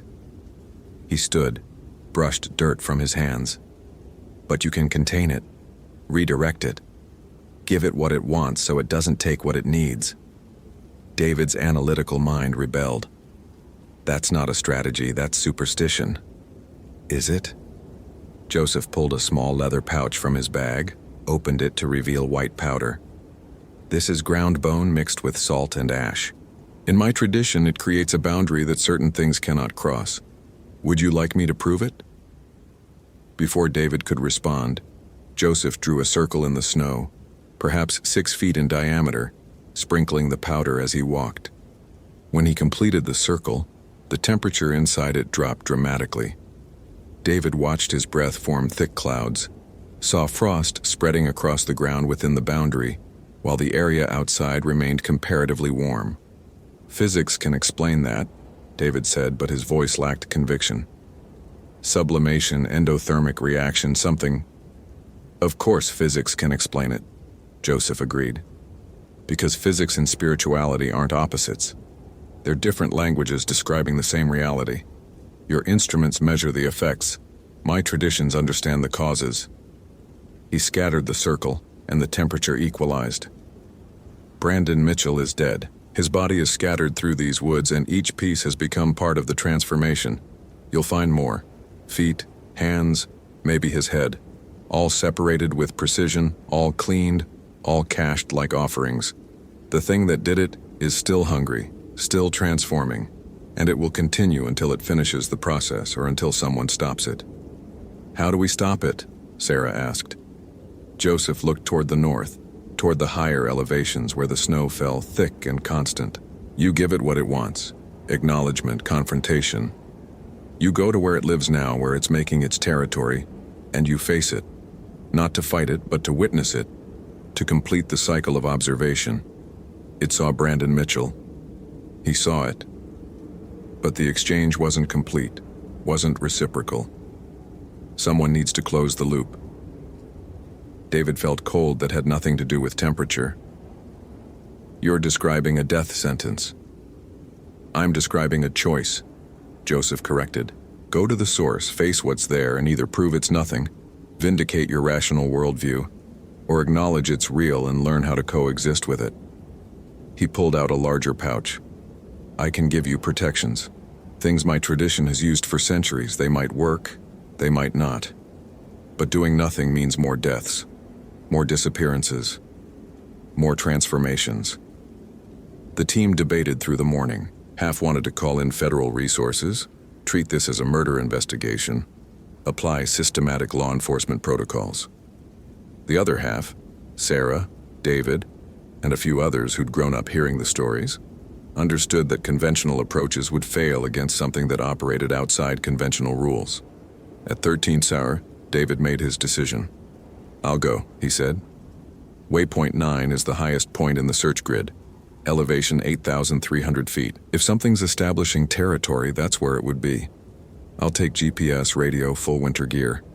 If I'm not back in 6 hours, send a recovery team. Sarah shook her head. You're not going alone. Yes, I am. Because if this is what Joseph says it is, then it's about observation, acknowledgement, individual witness. A team doesn't work. It has to be one person making the choice to see. He looked at Joseph. Your protections, I'll take them, not because I believe, but because I'm willing to be wrong. Joseph nodded slowly. That's wisdom. He spent the next hour preparing David, marking his forehead with white ash, tying a small leather bundle to his pack, teaching him words in a language David didn't speak but somehow understood. Instructions, protocols, ways to address something that might be listening. At 14:30, David began the ascent. The trail was treacherous, snow-covered switchbacks that required focus to navigate. David climbed steadily, methodically, letting his body fall into the rhythm while his mind remained alert. He passed waypoint 8 at 15:45, where they'd found the boot. Something had disturbed the snow since yesterday. Long, narrow marks like the ones outside his tent leading uphill. He followed them. At 17:00, as dusk began settling, David reached a clearing at approximately 8,000 feet. The snow here was deeper, pristine, and in the center of the clearing stood a structure that shouldn't exist. A cairn, perhaps 12 feet tall, built from stones that showed no weathering. Fresh construction, impossible fresh given the snowfall. And arranged around the cairn in a careful spiral were objects: clothing, equipment, personal items. David recognized Brandon Mitchell's jacket, his GPS unit, his climbing harness. Other items from other people: a child's stuffed animal, a woman's hiking boot, a man's wedding ring. Dozens of objects, all cleaned meticulously, all arranged with geometric precision. And on top of the cairn, propped against the highest stone, was a skull. Human, picked clean, positioned to face downslope toward David's approach. David's breath came short. His training screamed at him to retreat, to radio for backup, to treat this as a crime scene. But something deeper kept him moving forward, drawn by a compulsion that felt both alien and inevitable. He stopped 10 feet from the cairn. The forest had gone absolutely silent. No wind, no bird calls, no distant sounds of wildlife. Just his breathing and the soft crunch of snow under his boots. I see you, David said. His voice sounded small, swallowed by the silence. I acknowledge what you are. The temperature plummeted. David watched his breath freeze instantly, ice crystals forming in the air. And then, at the edge of the clearing, movement. Something stood between two trees. Tall, impossibly tall, perhaps 9 or 10 feet, and so thin it barely seemed to have width. At first, David thought it was a trick of shadows, his eyes creating patterns from darkness and branches. But as it moved forward, he saw the truth. It had been human once. The shape was there, limbs, torso, head, but stretched, attenuated, pulled to breaking point and beyond. The skin was white as the snow, pulled tight over bones that seemed too long, too numerous. The hands reached nearly to the ground, fingers extending into claws that were the exact size and shape of the marks on the trees. And the face. David's mind tried to reject what he saw, tried to label it hallucination, hypothermia-induced delusion, anything other than reality. But his eyes kept sending the same message. The thing standing before him wore Brandon Mitchell's face, recognizable but transformed, stretched vertically like putty pulled between two hands. The mouth had expanded, the jaw distending in a way that exposed not just teeth but something deeper, hungrier, an absence that wanted to be filled. It spoke, not with words, but with a sound that David felt in his bones, a vibration that translated directly into understanding. You see. Finally. You see. Now I can be. David's hand moved to the leather pouch Joseph had given him. He pulled it out, held it before him like a talisman. The thing that had been Brandon Mitchell watched the gesture and made a sound like laughter, if laughter could express infinite sadness. Your protections. Yes, the old ways. But I am not what those protect against. I am newer. Born from what you all forgot. You stopped feeding the spirits, stopped maintaining the boundaries, stopped believing that hunger could be anything other than metaphor. The thing took a step closer. David saw now that it didn't actually touch the ground, that its impossible height existed partially above the snow, as though it occupied space that normal matter couldn't fill. He tried to survive. Your Brandon Mitchell. When the storm came, when he found the cave with its old protections, he burned them for warmth. He was so cold, so hungry. He thought the bundles were just ceremonial decorations, meaningless superstition. But they were cages, bindings.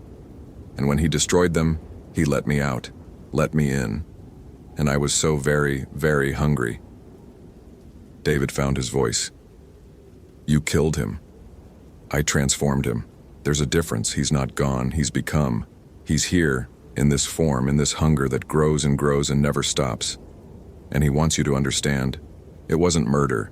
It was inevitability. The logical conclusion of forgetting that some hungers should never be fed. Why the cairn? The offerings? Because I remember being human. Because part of Brandon Mitchell still exists in here, screaming, trying to follow the protocols he didn't believe in until it was too late.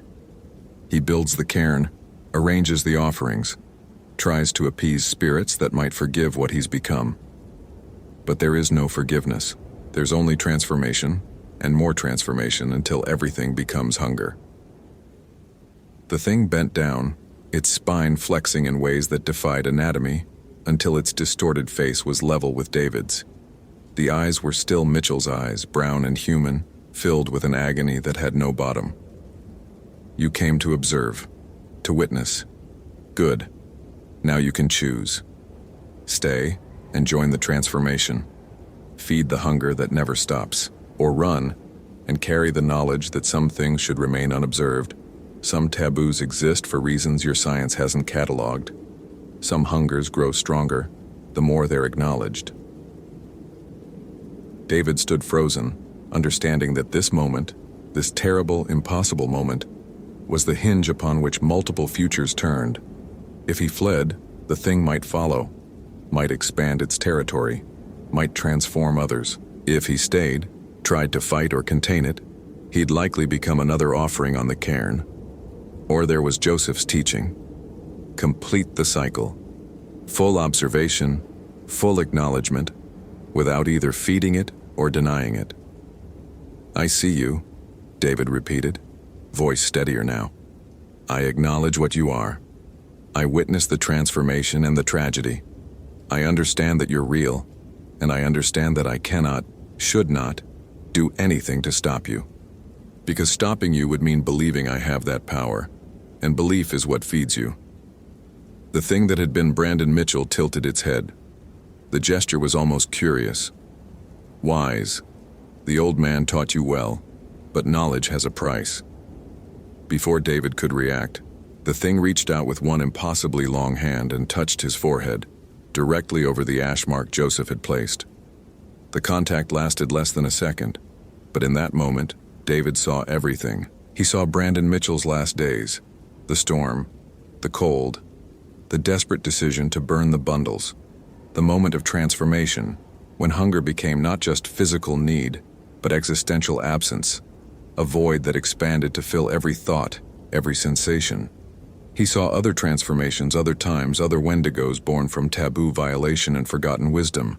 He saw the thin places where reality admitted its own uncertainty, where the carefully maintained boundaries between natural and supernatural dissolved under the pressure of disbelief. And he saw the future. More climbers, more hikers, more people who would stumble into these places without understanding what they touched, what they woke, what they became. When the thing withdrew its hand, David collapsed to his knees in the snow. His nose was bleeding, his vision blurred, and his entire body felt like it had been turned inside out and put back incorrectly. You understand now. You see clearly. That clarity will haunt you. Every tree will remind you of what grows in shadows. Every silence will echo with hunger. Every winter will bring the question, am I cold, or am I transforming? The thing stepped back, its form already becoming indistinct, blending with the twilight and the falling snow. Tell them what you saw, or don't. It won't matter. The barriers are weakening, the old protections are failing, and hunger is patient. We'll meet again, David Ramirez. Next winter, or the winter after, when you're deep in the forest and the cold comes too early and lasts too long. When you hear your name in a voice you don't recognize. When you find yourself thinking that maybe, just maybe, some rules are meant to be broken, then it was gone. Vanished into the forest with no sound, no tracks, no evidence it had ever existed except for the cairn and the skull and the profound wrongness that would never fully leave David's bones. He radioed down at 1930, voice hoarse, and told them he'd found nothing. No evidence, no signs, no leads. The search would continue tomorrow, weather permitting, but he needed to descend before full dark. Sarah met him at base camp, took one look at his face and didn't ask questions, just handed him coffee and sat beside him in silence. Joseph Whitefish approached an hour later. You saw it. Yes. All of it? Yes. And now you carry that knowledge. David stared into the fire someone had built. He's still in there, Mitchell. Part of him aware, trapped, experiencing the hunger but unable to stop it. That's the real horror. Not the transformation itself, but that consciousness persists. He knows what he's become, and he can't die. Joseph nodded slowly. That's the curse, the punishment. You violate the taboo, you become the lesson forever. How do we stop it? You don't. You respect it. You maintain the boundaries, honor the protections, teach the next generation why some rules exist. And you never ever forget that hunger is real, and it's always waiting. The search for Brandon Mitchell continued for 3 more days. They found 2 more pieces. A hand, partially frozen, wedged into a tree hollow, a section of rib cage stripped clean, arranged on a flat rock like a sculpture. Each discovery confirmed the pattern, precision, cleanliness, impossible positioning. On the 4th day, the tribal council closed the area. Sacred site, they declared, and the National Park Service didn't argue. Too many unexplained elements, too many questions that couldn't be answered through conventional investigation. Brandon Mitchell's case would remain open, officially unsolved. Another disappearance in wilderness that held secrets older than the science meant to explain them. David returned to duty 2 weeks later.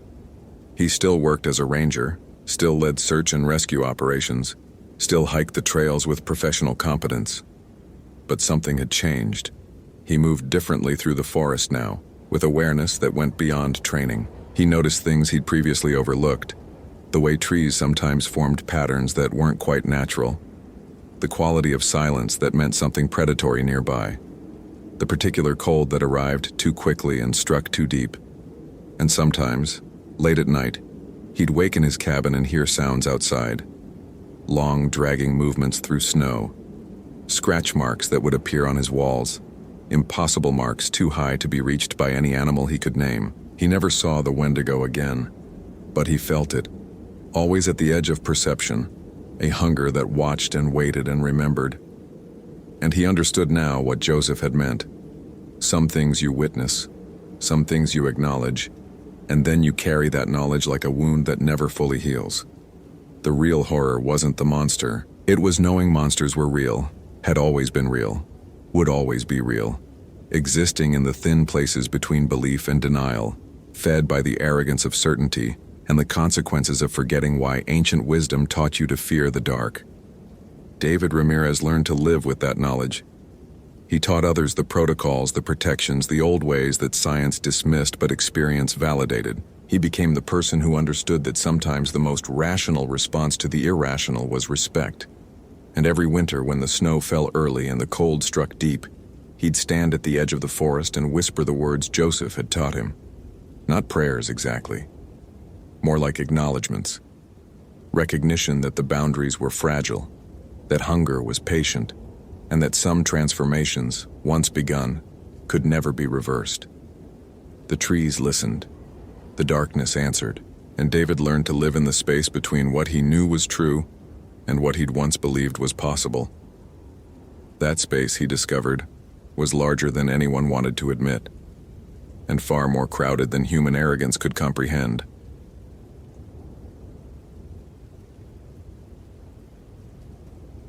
The moss had teeth marks. Robert Fitzgerald knelt on the decomposing nurse log, his field lens focused on the impossibility before him. 15 years of botanical surveys, forest management, and environmental monitoring had taught him to catalog anomalies with detached precision. But this required a vocabulary he didn't possess.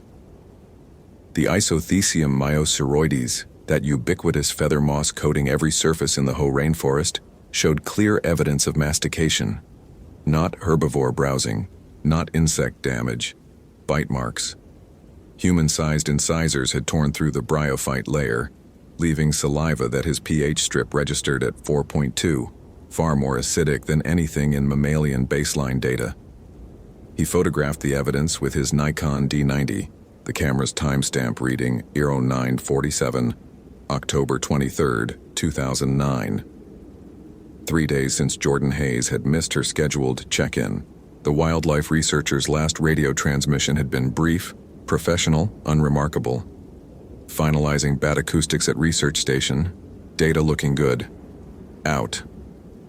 Nothing in her voice to suggest what Fitzgerald would find 72 hours later when he led the search team to her camp. The research station itself had been intact. Too intact. Jordan's tent stood perfectly erected, guy lines taut, rainfly secured with the obsessive precision he'd come to associate with field biologists. Her equipment remained meticulously organized. The Pedersen D240X bat detector, the Zoom H4n audio recorder, the Bushnell Trail cameras, all accounted for and functional. Her sleeping bag lay neatly rolled. Her dehydrated meals were stacked in descending caloric order. Even her field journal rested on the collapsible table, pencil marking her place at an entry dated October 20th.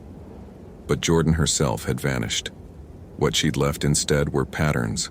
Fitzgerald had noticed them immediately. The search team had not. His colleagues saw a missing person case, straightforward if unfortunate, the kind that happened when inexperienced researchers underestimated the Hoh's 96 miles of trails and infinite opportunities for disorientation. They'd organized grid searches, checked likely fall zones, contacted the Coast Guard for aerial support. Standard protocol, logical procedure. Fitzgerald saw geometry. 7 trees surrounding Jordan's camp bore fresh carvings. Symbols etched through bark into cambium with surgical precision. Not the crude vandalism of initials and hearts, but intricate glyphs that resembled neither English nor any native Quinault design he recognized. Each symbol measured exactly 17 centimeters in height. Each had been cut at precisely 143 centimeters from the ground. Heart height, he'd noted with discomfort. The trees formed a perfect heptagon, Jordan's tent at its center. He'd documented everything, of course. Photographed the symbols from multiple angles, measured distances with his Bushnell laser rangefinder, recorded GPS coordinates on his Garmin eTrex.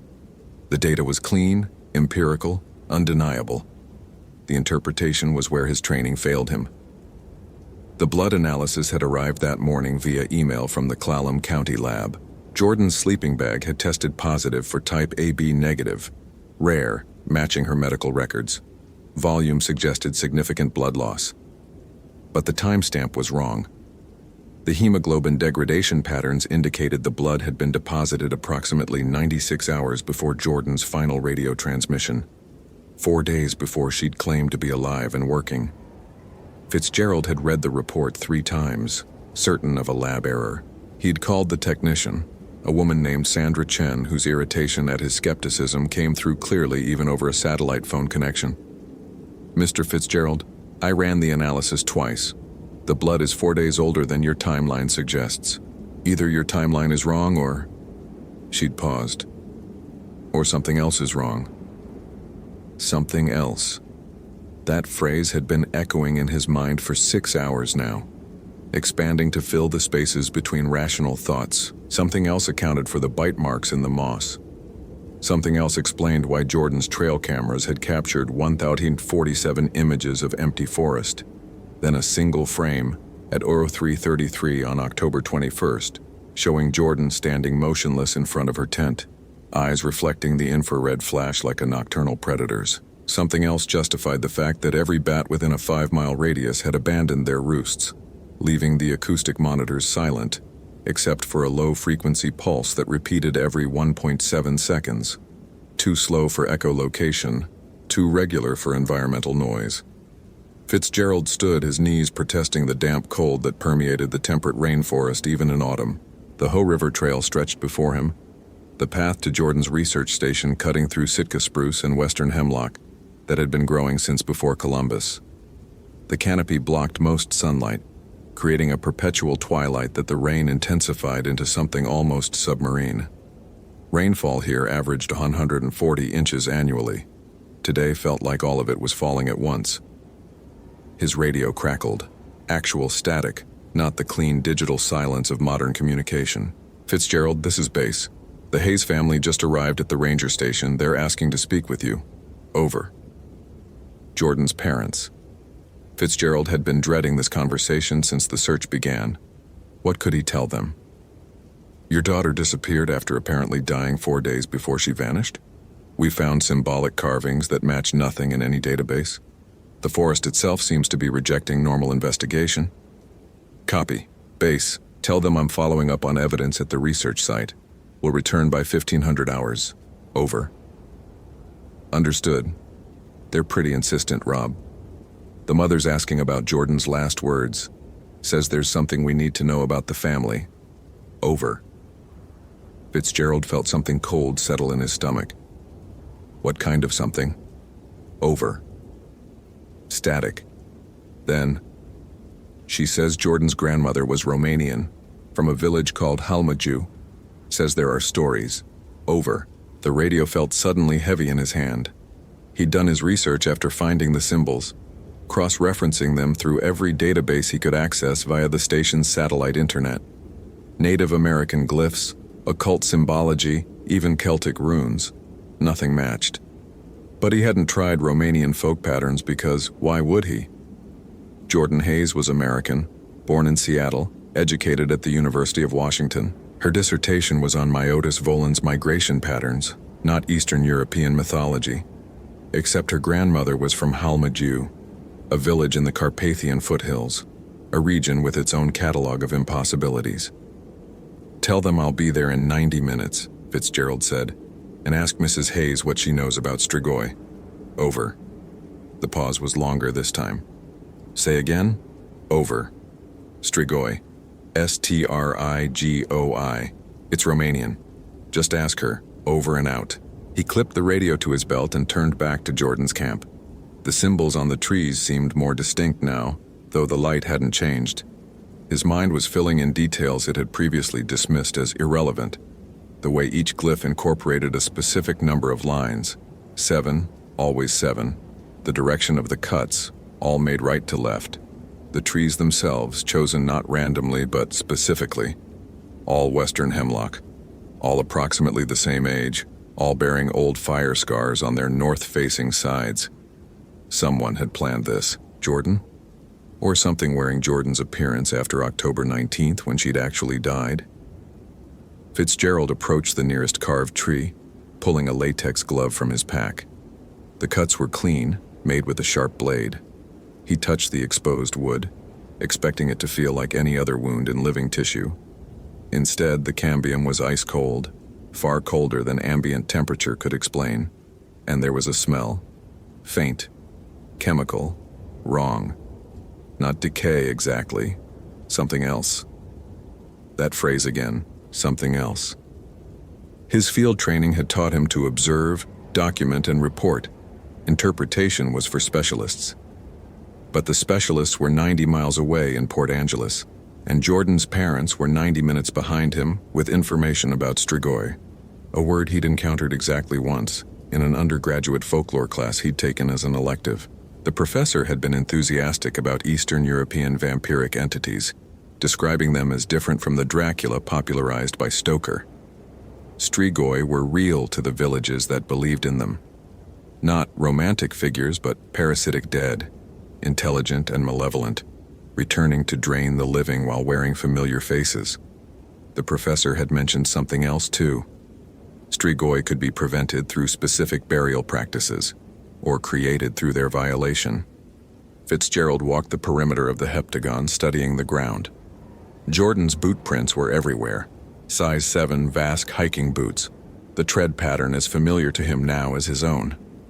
But there were others, prints that matched Jordan's exactly but pressed deeper into the soil, suggesting greater weight or a heavier footfall. He photographed one such impression, placing his field ruler beside it for scale. The depth was approximately twice that of Jordan's normal stride. Something wearing Jordan's boots, something heavier than Jordan's 127-pound frame according to her medical records. His Garmin beeped, the waypoint for Jordan's secondary monitoring site, a roosting cave she'd been studying 1.3 miles northeast of the main camp. She'd mentioned it in her journal, the final entry dated October 20th. Unusual activity at Cave Site B. Myotis not responding to typical pattern. Will investigate tomorrow with full acoustic array. Note, local air temperature drop of 11 degrees within 50 meters of entrance. Check equipment calibration. Fitzgerald hadn't visited the cave yet. The search team had prioritized the main camp and likely injury sites. But Jordan's journal entry nagged at him. Unusual activity. Temperature drop. And most importantly, the entry was dated the day after the blood evidence suggested she'd died. The trail to Cave Site B was unmarked, requiring navigation by GPS and topographic memory. Fitzgerald moved through the temperate rainforest with the automatic care of long practice, avoiding false trails created by elk paths, stepping over nurse logs thick with Oregon grape and salal. The rainfall intensified, turning the forest floor into a confusion of water and mud. His Gore-Tex jacket shed the worst of it, but water found its way into every gap, cold and insistent. The temperature dropped as he approached the cave, not the gradual cooling of increased elevation, but a sharp, localized decrease that his body registered before his instruments confirmed it. 11 degrees Celsius to -3 within a 20-meter span. His breath misted. The rain began to freeze mid-fall, creating a sound like wind chimes as ice crystals struck leaf litter. The cave entrance was a vertical crack in a basalt outcropping, narrow enough to require sideways entry. Jordan's field markers were visible, reflective tape at the entrance, a survey flag marking her equipment cache. Her Pedersen bat detector sat protected under a waterproof tarp, its digital display dead despite fresh batteries. Fitzgerald checked the unit. No physical damage, no obvious malfunction, just a complete absence of function, as if something had drained the electrical potential from its circuits. He aimed his LED flashlight into the cave. The beam penetrated perhaps 15 feet before the darkness seemed to absorb the light entirely. Not the normal attenuation of illumination over distance, but an active negation, as if the darkness was a substance rather than an absence. Jordan? His voice sounded flat, dead, swallowed by acoustics that shouldn't exist in what his topographic maps indicated was a relatively small cavity. The darkness shifted. Fitzgerald's rational mind tried to classify the movement as a trick of light, a shadow cast by his own motion. But there was no light to cast shadows. The darkness was moving independently, coalescing into a shape that was almost but not quite human. Almost Jordan's height. Almost her build. Almost. "Robert." The voice came from inside the cave, and it was Jordan's voice, identical to her last radio transmission. Flat and professional, and utterly wrong because Jordan Hayes was dead, and had been dead for 6 days. Every survival instinct Fitzgerald had acquired through 15 years of wilderness work screamed at him to run. His training insisted on documentation. He raised his camera, finger finding the shutter button through muscle memory. The flash fired once, illuminating the cave interior for a fractured second. Jordan stood 20 feet back in the cavity. She wore the same clothing as in her last trail camera photo: gray fleece jacket, dark hiking pants, the University of Washington ball cap she favored. But her posture was wrong, spine too straight, head tilted at an angle that suggested either a broken neck or something that had learned human stance from observation rather than instinct. Her eyes reflected the flash, not the red of normal human eyeshine, but a pale blue-white, luminescent and hungry. The thing wearing Jordan's shape smiled. Its teeth were wrong, too many of them, arranged in rows that suggested shark ancestry more than mammalian evolution. Fitzgerald ran. The forest that had been familiar transformed into an obstacle course of roots and deadfall and sudden drops. His rational mind noted details even in panic. The temperature returning to normal within 30 meters of the cave, the complete absence of wildlife sounds, the way his breath came in gasps that tasted like ozone and copper. Behind him, something moved through the underbrush with fluid grace, not crashing or breaking branches, but flowing between obstacles with liquid precision. He keyed his radio without breaking stride. "Base, this is Fitzgerald. I have a situation at Cave Site B. Request immediate backup and..." Static. Not the normal white noise of poor reception, but something rhythmic, pulsing at that same 1.7-second interval Jordan's acoustic monitors had recorded. "Base, do you copy? Over."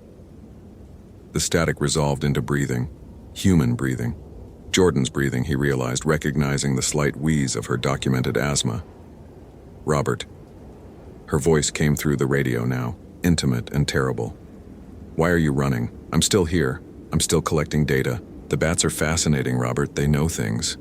They know how to find the threshold between living and not. They've been teaching me." Fitzgerald threw the radio into the underbrush and kept running. The Hoh River Trail was ahead. He recognized a massive Sitka spruce with a fire scar that resembled a screaming face. The main trail meant other hikers potentially, or at minimum a clear path back to the ranger station. His legs burned. His lungs ached. His scientific training, that carefully cultivated objectivity, was fragmenting into something raw and primal. The trail appeared through the trees, and with it, another hiker, a young man in a bright yellow rain jacket, consulting a soggy map. The man looked up at Fitzgerald's approach, concern crossing his features. "Hey, are you okay? You look..." "Run." Fitzgerald grabbed the man's shoulder. "Get back to the trailhead.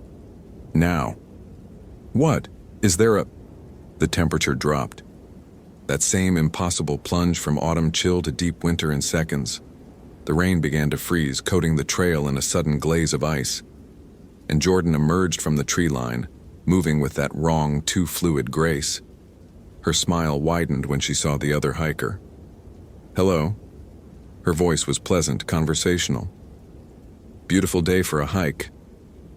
The young man stared. "Jordan? Jordan Hayes? Oh my God, everyone's looking for you. Are you hurt? We need to..." "I'm perfect," Jordan said, and lunged. What happened next violated several laws of physics and most principles of biology. Jordan's jaw distended, unhinging like a snake's to reveal those rows of teeth, and she fastened onto the hiker's throat with surgical precision. The young man had time for one truncated scream before Jordan's throat began to work. pulling blood from his carotid artery with a suction that Fitzgerald could hear from 10 feet away. A wet, rhythmic sound that matched that damned 1.7-second pulse. Fitzgerald's camera was still in his hand. Some documentary instinct made him raise it, made him press the shutter. The flash froze the scene. Jordan feeding, the hiker's eyes already glazing, and something else. A shadow behind Jordan that dwarfed them both, massive and ancient and aware. Jordan's head snapped toward the flash, her eyes still luminous, fixed on Fitzgerald with predatory focus.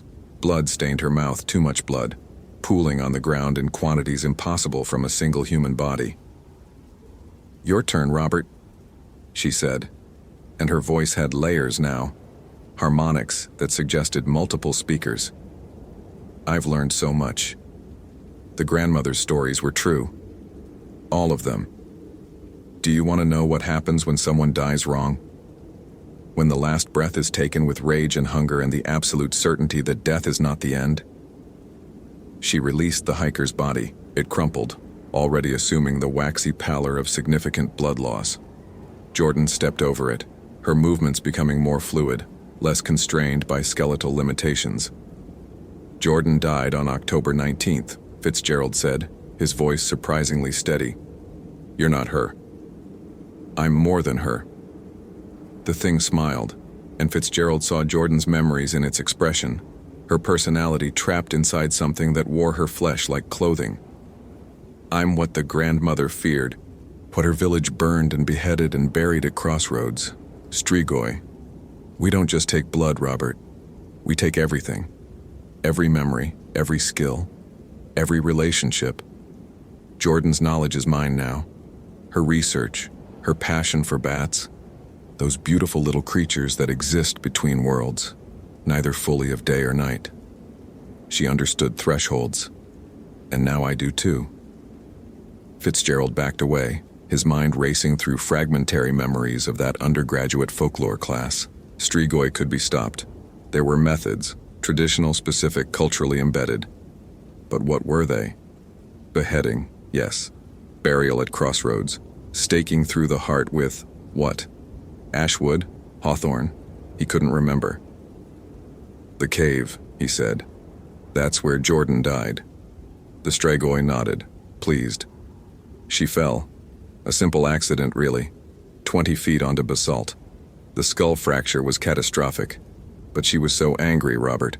So full of unfulfilled potential. Graduate school unfinished. Data uncollected.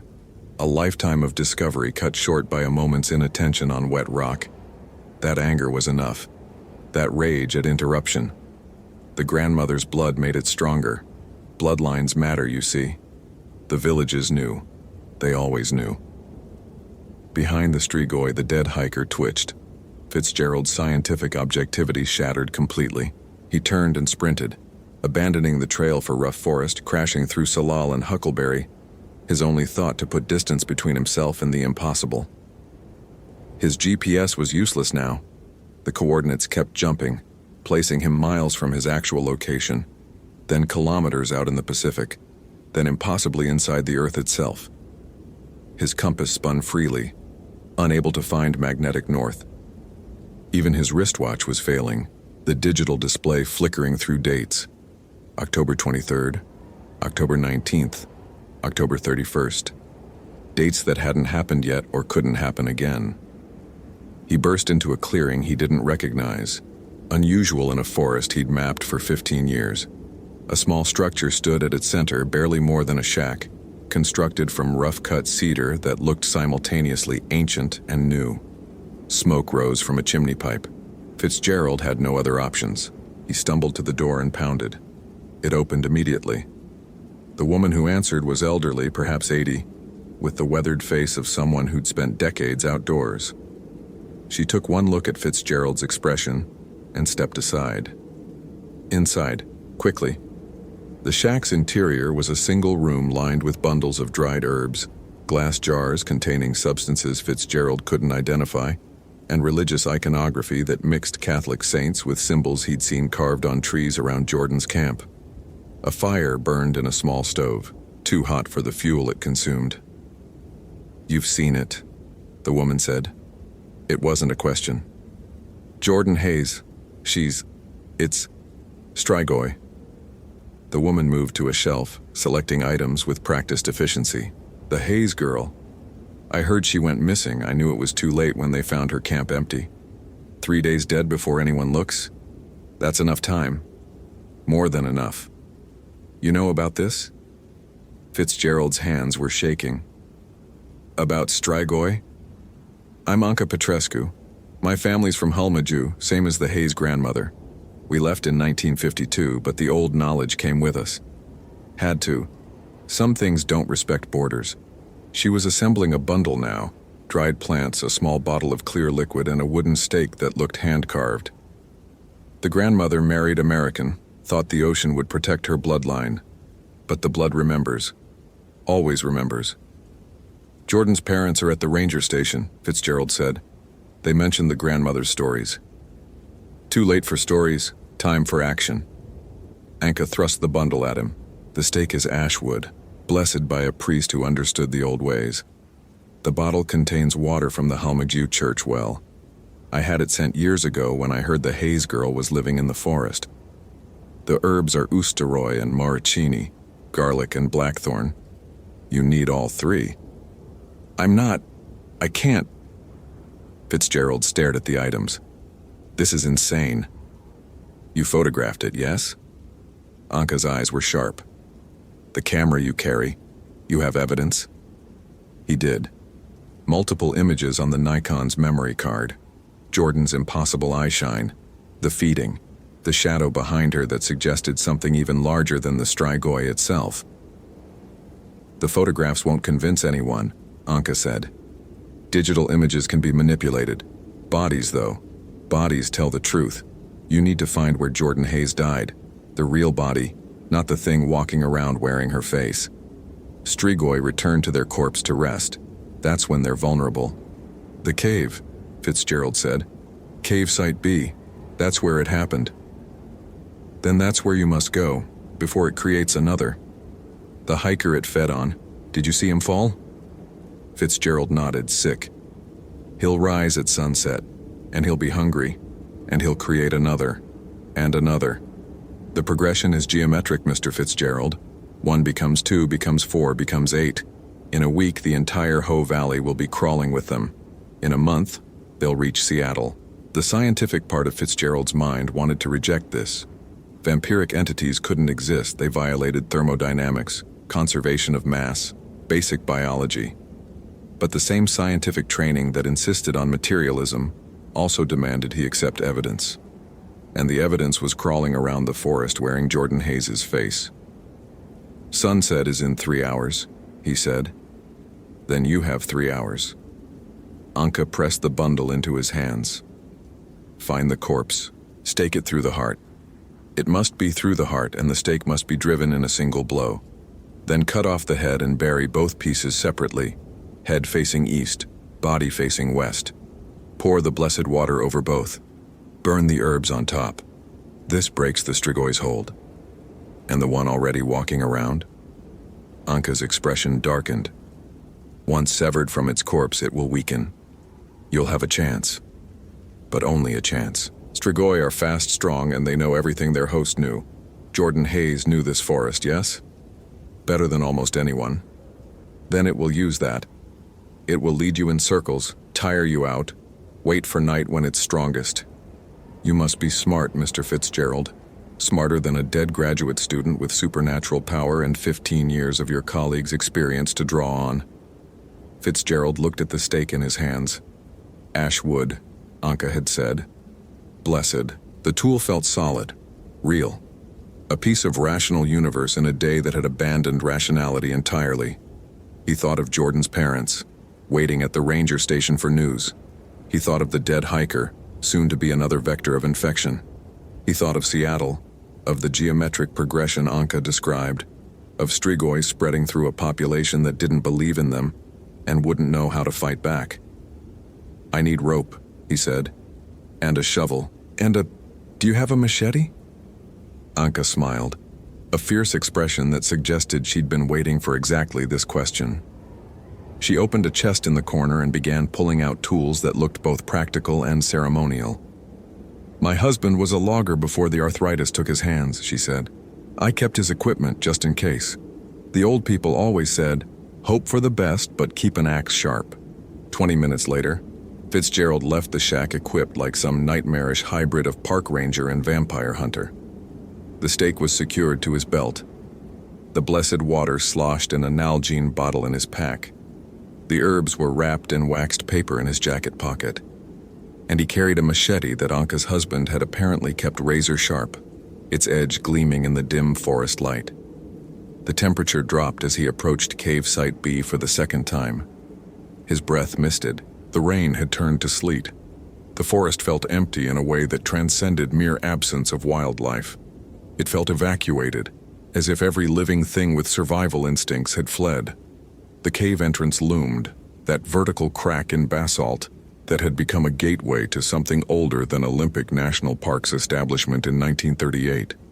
Older than the Kino people's first settlements. Old as human fear of death and what might come after. Fitzgerald clicked on his LED flashlight and squeezed through the opening. The interior was larger than expected, the narrow entrance opening into a chamber approximately 30 feet across. His light found Jordan immediately. The real Jordan, not the thing wearing her face. Her body lay where she'd fallen 6 days ago, neck bent at an angle that confirmed Anka's description of a catastrophic skull fracture. She'd been trying to document something, Fitzgerald realized. Her camera lay beside her, its lens shattered. Her field journal was open, the last entry visible. Cave Site B contains markings consistent with... The writing ended mid-sentence, interrupted by sudden death. But Jordan's corpse had been altered. Someone, something, had arranged her carefully, positioning her limbs in a specific pattern that mirrored the heptagon of marked trees at her main camp. 7 small cuts marked her exposed skin, forehead, throat, sternum, both palms, both feet. The cuts still seeped, suggesting active circulation impossible in a 6-day-old corpse. And there were symbols carved into the cave floor around her body, the same glyphs from the trees but arranged in a pattern that suggested a circuit diagram or ritual boundary. Fitzgerald photographed everything, that documentary instinct still functioning even as his hands shook. Then he approached the corpse, stake and machete ready. "I'm sorry, Jordan," he said to the dead woman who couldn't hear. "You deserved better than this." He positioned the stake over her heart, or where her heart should be given the body's positioning. The ash wood felt warm in his hands despite the cave's cold. He raised the machete, preparing to drive the stake through in a single blow as Anka had instructed. "Stop." Jordan stood at the cave entrance, the animated Jordan, the strigoi wearing her flesh. She'd removed her jacket despite the freezing temperature, revealing arms covered in symbols that matched those carved into the cave floor. Her eyes were luminous in the darkness. "That's mine," she said, gesturing at the corpse. "You can't have it. I need it." "You're dead," Fitzgerald said. "The real Jordan Hayes died 6 days ago. Death is just a transition." The strigoi moved into the cave, its movements wrong in ways Fitzgerald's mind couldn't fully process. Jordan understood that. She spent her life studying bats, creatures of twilight existing in the space between. She was ready for this even if she didn't know it. Her grandmother's stories prepared her bloodline. Her grandmother's stories were warnings. The strigoi laughed, and the sound echoed with those strange harmonics. "Oh, Robert, you're so binary. Warning, promise. The old people understood these things aren't opposites. They're the same truth viewed from different angles. Yes, strigoi are dangerous, but they're also powerful. They're also free of the limitations that make human life so desperately short. Jordan was going to die eventually. Car accident, cancer, age. This way, she continues. Forever." "This isn't continuation," Fitzgerald said. "It's parasitism. Call it what you want. It's still existence. And existence is better than the alternative." The strigoi was closer now, 15 feet away, its smile revealing those rows of teeth. "You could join us, Robert. 15 years of wilderness expertise. Imagine what you could accomplish without the burden of mortality. You could study this forest for centuries, watch it change, adapt, evolve, become part of its history instead of just its chronicler. The offer was tempting in a way Fitzgerald hadn't expected. He thought of his ex-wife, remarried now with children he rarely saw. His mother, dead from Alzheimer's 3 years ago. His career, solid but unremarkable, facing mandatory retirement in 15 years. The Strigoi was right. Human life was desperately short, bounded by time and biology in ways that felt arbitrary and cruel. But Jordan's corpse lay at his feet, neck broken, 6 days rotting, and the thing offering him eternity had created that corpse, had drunk that hiker dry, would spread through the population like disease if not stopped. No, Fitzgerald said, and drove the stake through Jordan's heart. The effect was immediate and catastrophic. The Strigoi shrieked, a sound that belonged to no human throat, and collapsed as if its strings had been cut. The symbols carved into the cave floor began to glow with pale light. Jordan's corpse convulsed once, then went still in a way that suggested true death, final death, the kind that didn't leave space for resurrection or continuation. But the Strigoi wasn't finished. It crawled toward its corpse, trailing that blue-white luminescence, its movements desperate and wrong. Fitzgerald grabbed the machete, his hands slippery with sweat despite the cold, and brought the blade down on the animated Strigoi's neck.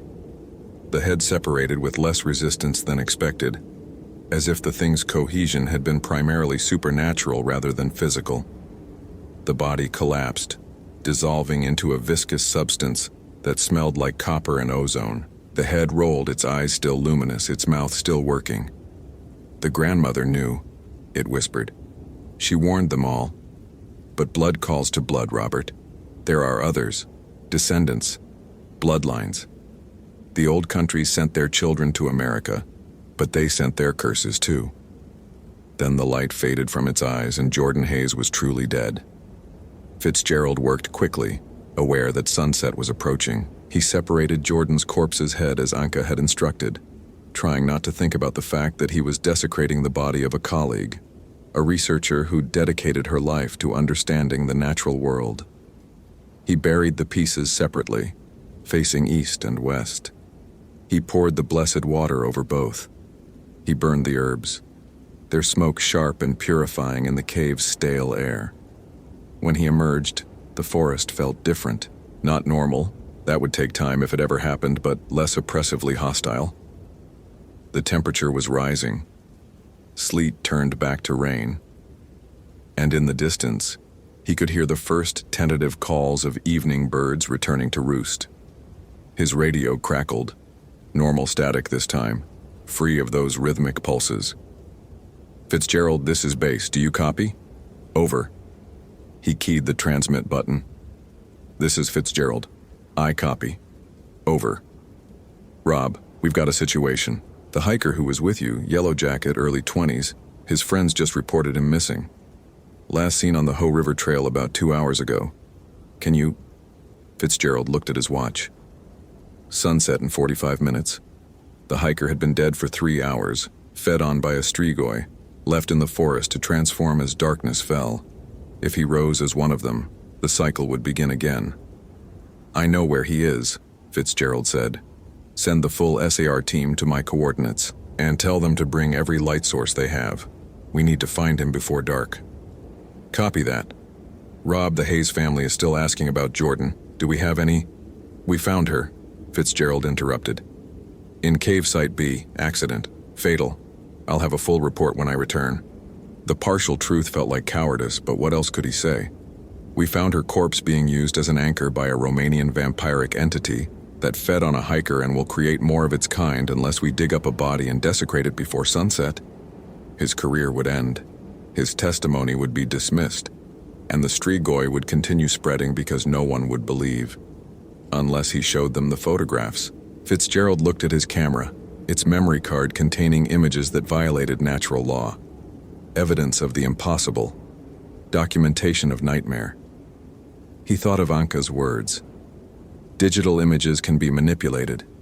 No one would believe. But they might investigate. They might take precautions.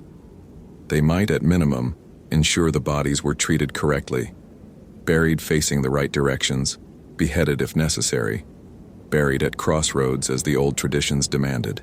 Base, when the SAR team arrives, I need them to bring additional equipment, specifically medical examiner protocols for multiple casualties, and tell them we'll need to contact the Quino Nation. I think we've stumbled onto something with cultural significance. Their input will be critical. A pause. Multiple casualties? Rob, how bad is it out there? Fitzgerald looked at the darkening forest, at the shadows pooling between trees, at the caves and crevices and hidden places where the old world still held sway despite centuries of rationalist certainty. It's complicated, he said. I'll explain everything when you get here, just hurry. We're losing daylight.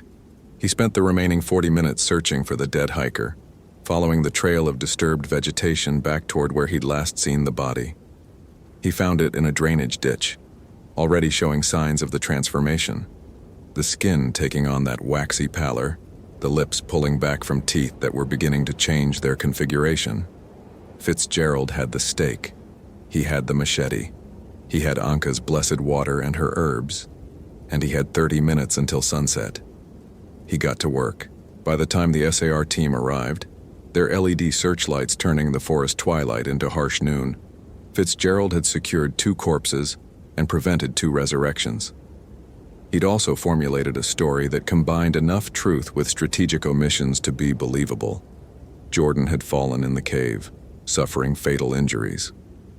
The hiker had apparently discovered her body and sustained injuries of his own. Animal attack, Fitzgerald suggested, noting the throat wounds with careful precision. Both deaths were tragic accidents, the kind that happened when people underestimated wilderness hazards. The SAR team accepted the explanation because the alternative was unthinkable. Bodies were recovered, reports were filed, Jordan's parents were notified. The case was officially closed within a week, ruled misadventure due to unsafe cave exploration and subsequent predator scavenging. Only Fitzgerald and Anka Petrescu knew otherwise. He visited her shack 3 days later, returning her equipment and seeking answers. She served him strong coffee and listened to his full account without interruption. "You did well," she said finally. "The Hayes girl is at rest, the hiker too. The infection is contained." "For now," Fitzgerald said. "But you mentioned other bloodlines, other descendants." Anka nodded slowly. "The villages sent many children to America. Not all of them knew what they carried. Not all of them died correctly when their time came. The old curses persist because the old angers persist. Resentment at interrupted life, rage at unfulfilled potential. These emotions are universal, Mr. Fitzgerald, and certain bloodlines amplify them. So this could happen again. It will happen again, somewhere, sometime, but perhaps less frequently if people like you are prepared." She handed him a small notebook, its pages covered in dense handwriting. "My mother's recipes, not for cooking, for the other things. Protection, prevention, how to recognize the signs, what to do when science fails and the old knowledge becomes necessary." Fitzgerald took the notebook, its leather cover worn smooth by generations of handling. "I'm a park ranger. I deal with lost hikers and forest fires, not—" "You deal with wilderness," Anka interrupted. "And wilderness is older than rationality, older than science. The forests remember things that civilization has forgotten. Sometimes those memories wake up. When they do, you'll need more than GPS and LED flashlights." He couldn't argue with that. His camera held proof, images he'd backed up to multiple drives, encrypted and secured, evidence that reality was more complicated than his training had suggested. He'd shown the photographs to no one, but he kept them, just in case. "The grandmother," Fitzgerald said. "Jordan's grandmother. Did she know what she was passing down?" "Of course she knew. Why do you think the family left Romania?" The old people understood. You can't outrun blood, but you can prepare, you can warn, you can hope your descendants are smart enough to listen. Anka's expression softened. The Hayes girl didn't deserve what happened, but her grandmother tried. Sometimes trying is all we get. Fitzgerald left with the notebook and a burden of knowledge he hadn't wanted. He returned to his duties: trail maintenance, visitor education, wildlife monitoring. But the forest felt different now. He noticed things he'd previously dismissed. The places animals avoided without reason. The trees that grew in patterns suggesting intelligence rather than chance. The caves that stayed cold even in summer heat. And he kept Anka's equipment: the ashwood stake, the blessed water, periodically refreshed with shipments from that Romanian church well, the herbs, replaced annually as they lost potency. Tools he hoped never to use again, but kept ready because hope wasn't a survival strategy. Jordan Hayes' official cause of death remained accidental trauma from a fall. Her research was posthumously completed by colleagues who noted her meticulous data collection and promising preliminary findings. Her name was added to the memorial at Olympic National Park headquarters, joining other researchers and rangers who died in service of wilderness preservation.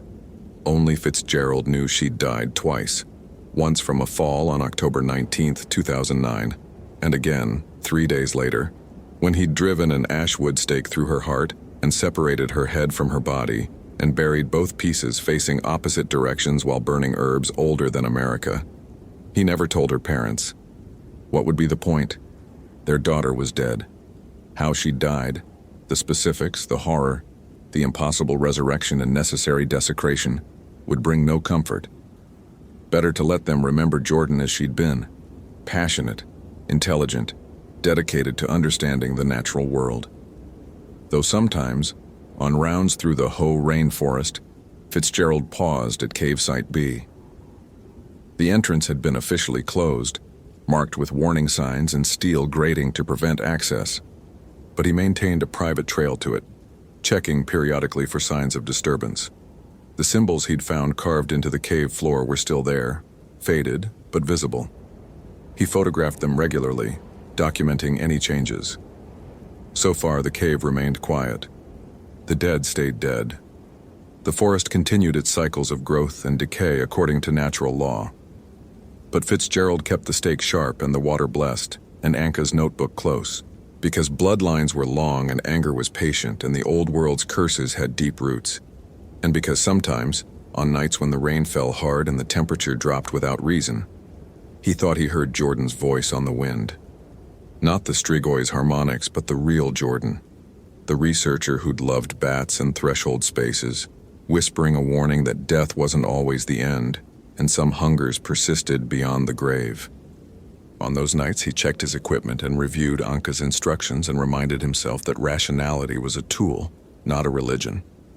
Science explained most things, but for the rest, for the moments when the natural laws bent and broke and something else emerged from the gaps, the old knowledge still worked. If you were prepared, if you believed, if you were willing to drive a stake through a colleague's heart and live with that memory forever. Robert Fitzgerald had done those things.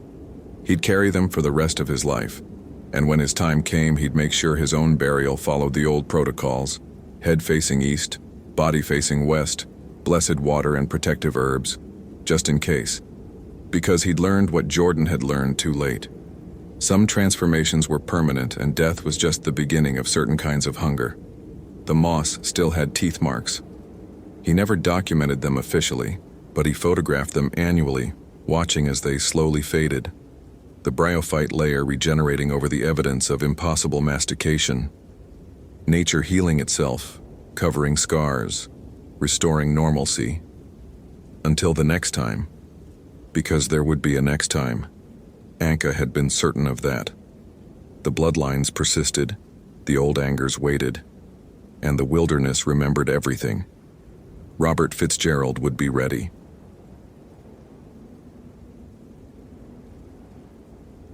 David Ramirez had learned to trust his hands before his eyes. 20 years in these woods taught you that darkness could lie, but cold never did. The temperature dropping 40 degrees in 40 feet shouldn't have been possible. He stopped on the trail, his breath forming clouds that fell instead of rising. His Motorola radio crackled against his hip, but he ignored it. The thermometer clipped to his pack read 28 degrees. He removed his glove, pressing his palm against the air ahead, The cold bit deeper than November in northern Minnesota had any right to. Frost formed on his knuckles in seconds.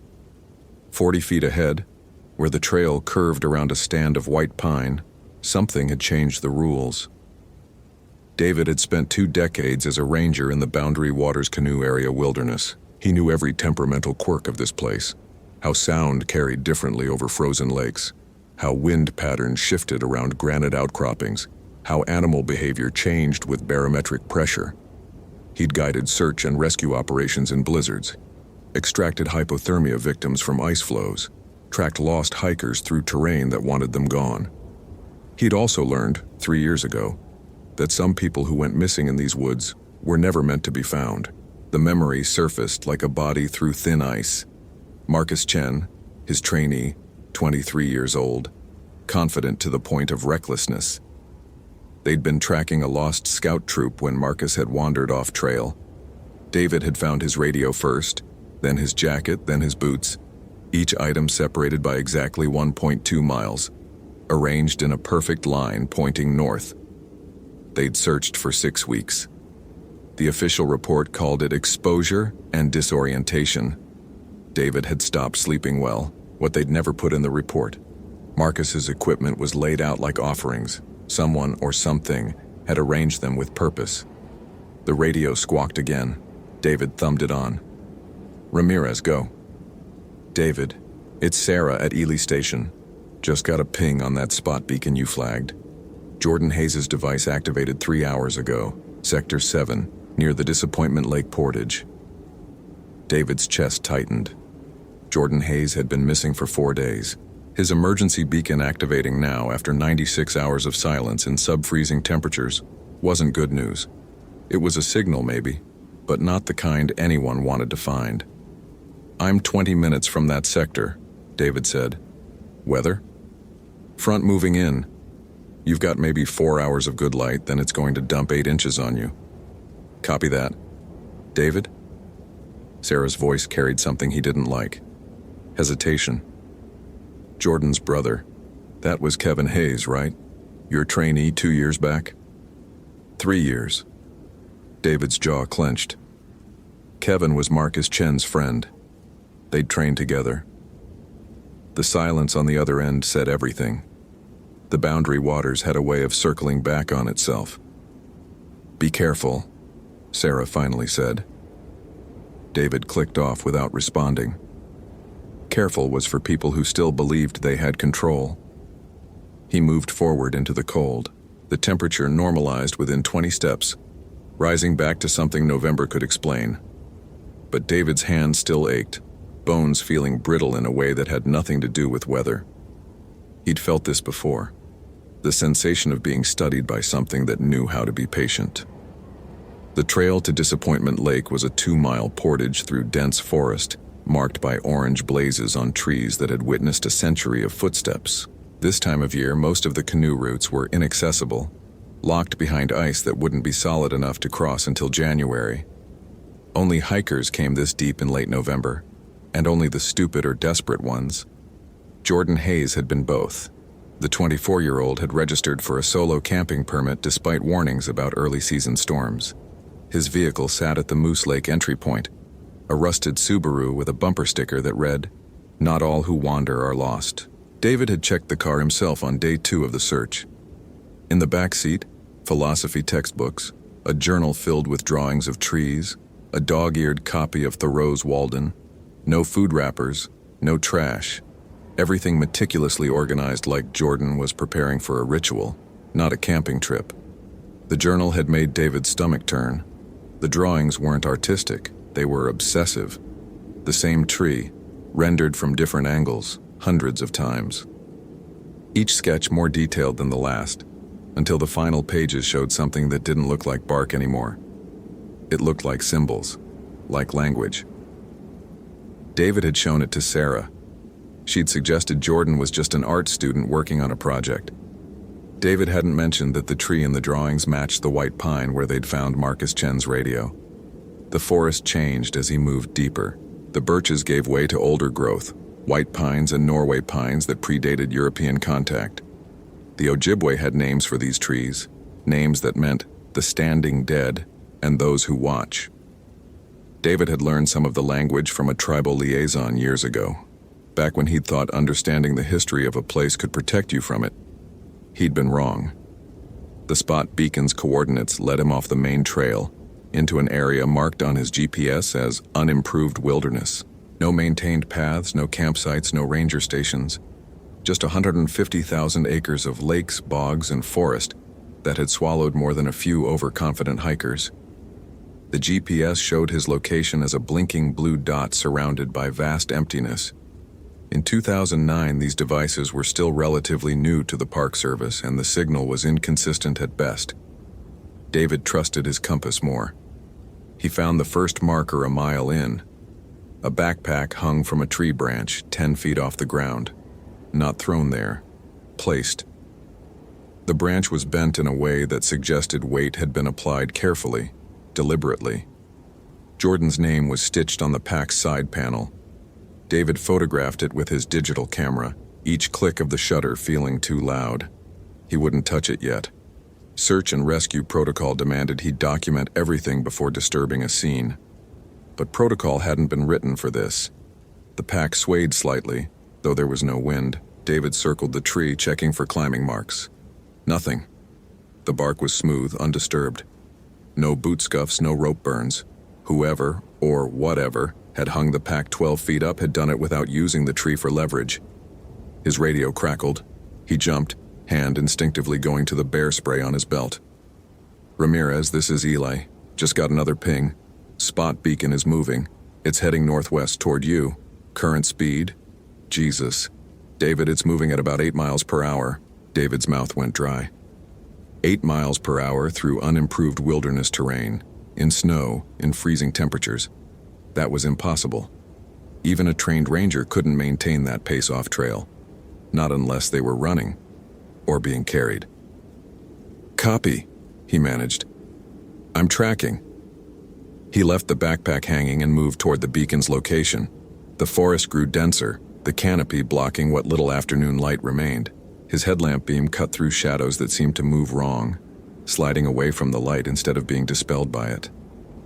The second marker appeared after another half-mile. Jordan's tent, fully erected, stakes driven into the frozen ground with military precision. The tent fabric was pristine, no tears, no damage. The zipper was open, the entrance gaping like a mouth. David approached slowly. Jordan Hayes. His voice died in the air, absorbed by the forest in a way that defied acoustics. He knelt by the entrance, shining his light inside. Empty sleeping bag, camp stove unused, water bottles frozen solid, but arranged in the center of the tent floor was something that made David's training, his 2 decades of experience, his carefully maintained rationality. All of it crumbled. Bones, small ones. Bird bones, he told himself. Rabbit bones, arranged in a pattern that his brain insisted was random even as his gut recognized it as intentional. They formed a spiral, each bone placed with the precision of someone working from a blueprint. And in the center of the spiral, Marcus Chen's ranger badge. David's hand shook as he reached for it. The badge was corroded, covered in something that looked like frost but felt wrong when his fingers brushed it. The metal was warm. In 28-degree weather, the metal was warm. He pulled back, bile rising in his throat. No, he whispered. No, no, no. Marcus had been dead for 3 years, lost to the wilderness, body never recovered. And now his badge was here, in a tent belonging to a missing person who happened to be Marcus's friend's brother. The coincidence was too precise. The universe didn't work this way, but something else did. David stood too quickly, his vision swimming. The tent seemed to breathe, fabric expanding and contracting like lungs. He backed away, his boot catching on something, Jordan's journal. Open to a page covered in handwriting that hadn't been there when David examined it 4 days ago. Fresh ink, the words still wet despite the cold. It's not hunger anymore. It's all of me. Every cell remembers wanting. Every thought ends in teeth. The old one told me this was evolution. This was becoming something that could never be empty again. David, if you're reading this, and it knows you will be, it's been waiting for you. It's been waiting since Marcus. Some hungers take years to satisfy. The handwriting was Jordan's. David recognized it from the permit registration. But the words were wrong. The cadence was wrong. It was like reading a script performed by an actor who'd learned the lines phonetically without understanding the language. His radio hissed static. Through the white noise, a voice. David. So cold. Help. Marcus's voice. David yanked the radio from his belt, finger hovering over the transmit button. Every instinct screamed to respond. But he'd been trained better than instinct. He knew that voice was impossible. He knew. David, please, I can see you. The forest had gone absolutely silent. No wind, no birds. Even the usual settling sounds of trees adjusting to temperature changes had stopped. The silence was so complete that David could hear his own heartbeat, could hear the blood rushing through his ears, could hear the joints in his fingers cracking as he squeezed the radio hard enough to hurt. He turned slowly, scanning the forest. Nothing moved. But between the trees just at the edge of his headlamp's range, he saw them. Handprints in the snow. Dozens of them. All pointing toward him. Not prints from someone crawling. Prints pointing at him. Fingers aimed like arrows. David ran. His training said never run from a predator. Never abandon a scene. Never let fear override protocol.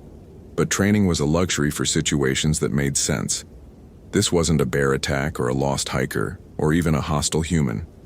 This was something that had learned how to use his grief against him, something that knew exactly which memories would paralyze him.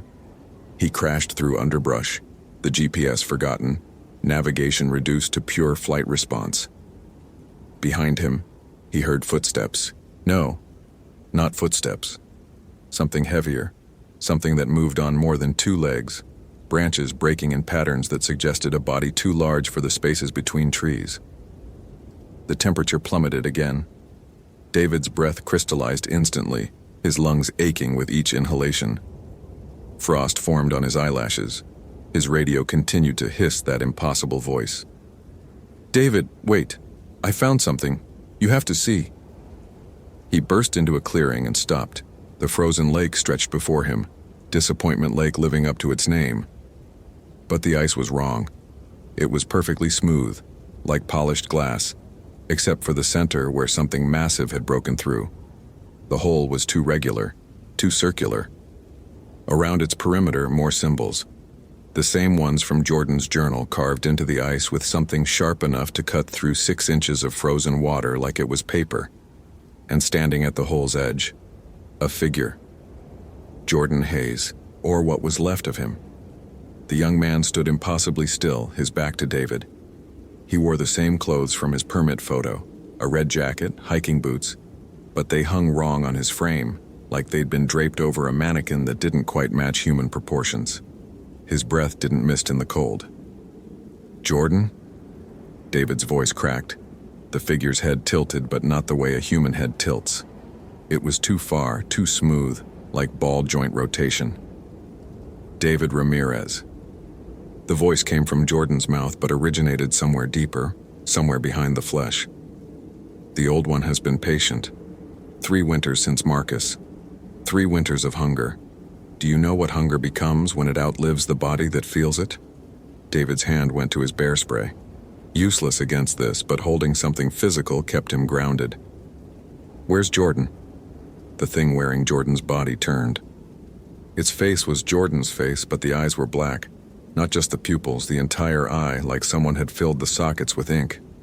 When it smiled, there were too many teeth, arranged in rows that suggested something prehistoric. Jordan is here. Jordan is becoming. He sought the old one. He read the forbidden names in books white men shouldn't translate. Wendigo, Weedigo, Whitico. So many words for hunger that never ends. He called and the old one answered.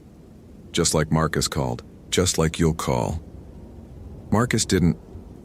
Marcus was delicious. The thing's smile widened. His fear was so ripe. 3 years fermented makes for exquisite despair.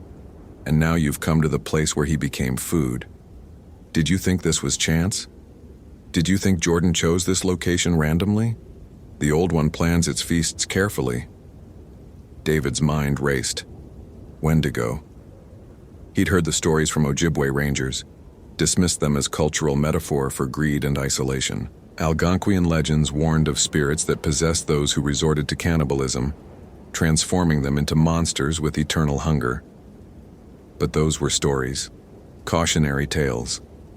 The thing in front of him was not a story. Marcus's friend Kevin, David said slowly, trying to process, trying to find logic in madness. He trained with me after Marcus disappeared. He killed himself a year later, drove his car into a tree. No. The Jordan thing stepped closer. Kevin was a gift. The Old One fed on him slowly, through dreams, through whispers. His death was just the physical conclusion of consumption that began the day Marcus vanished. And Kevin told his brother so many stories before he died. Told him about the trees that watch, the symbols that called. Jordan came here to understand. Instead, he became understanding. The ice beneath David's feet cracked. He looked down. The symbols carved around the hole were glowing, faint blue light pulsing in rhythm with something beneath the water. Something massive. What are you? What your kind always feared existed in the spaces between stars. What your ancestors knew to respect before you forgot how to listen. The Ojibwe called us Wendigo. The Cree called us Windigo. Names are just sounds humans make while dying. But what we are is simple. The hunger that transcends flesh. The want that outlives death. You can't kill what was never alive. You can't escape what exists in every empty place inside you. David backed away. The thing followed, matching his steps with predatory patience. Marcus tasted of failure, of guilt, of the particular sweetness that comes from a man who blamed himself for everything.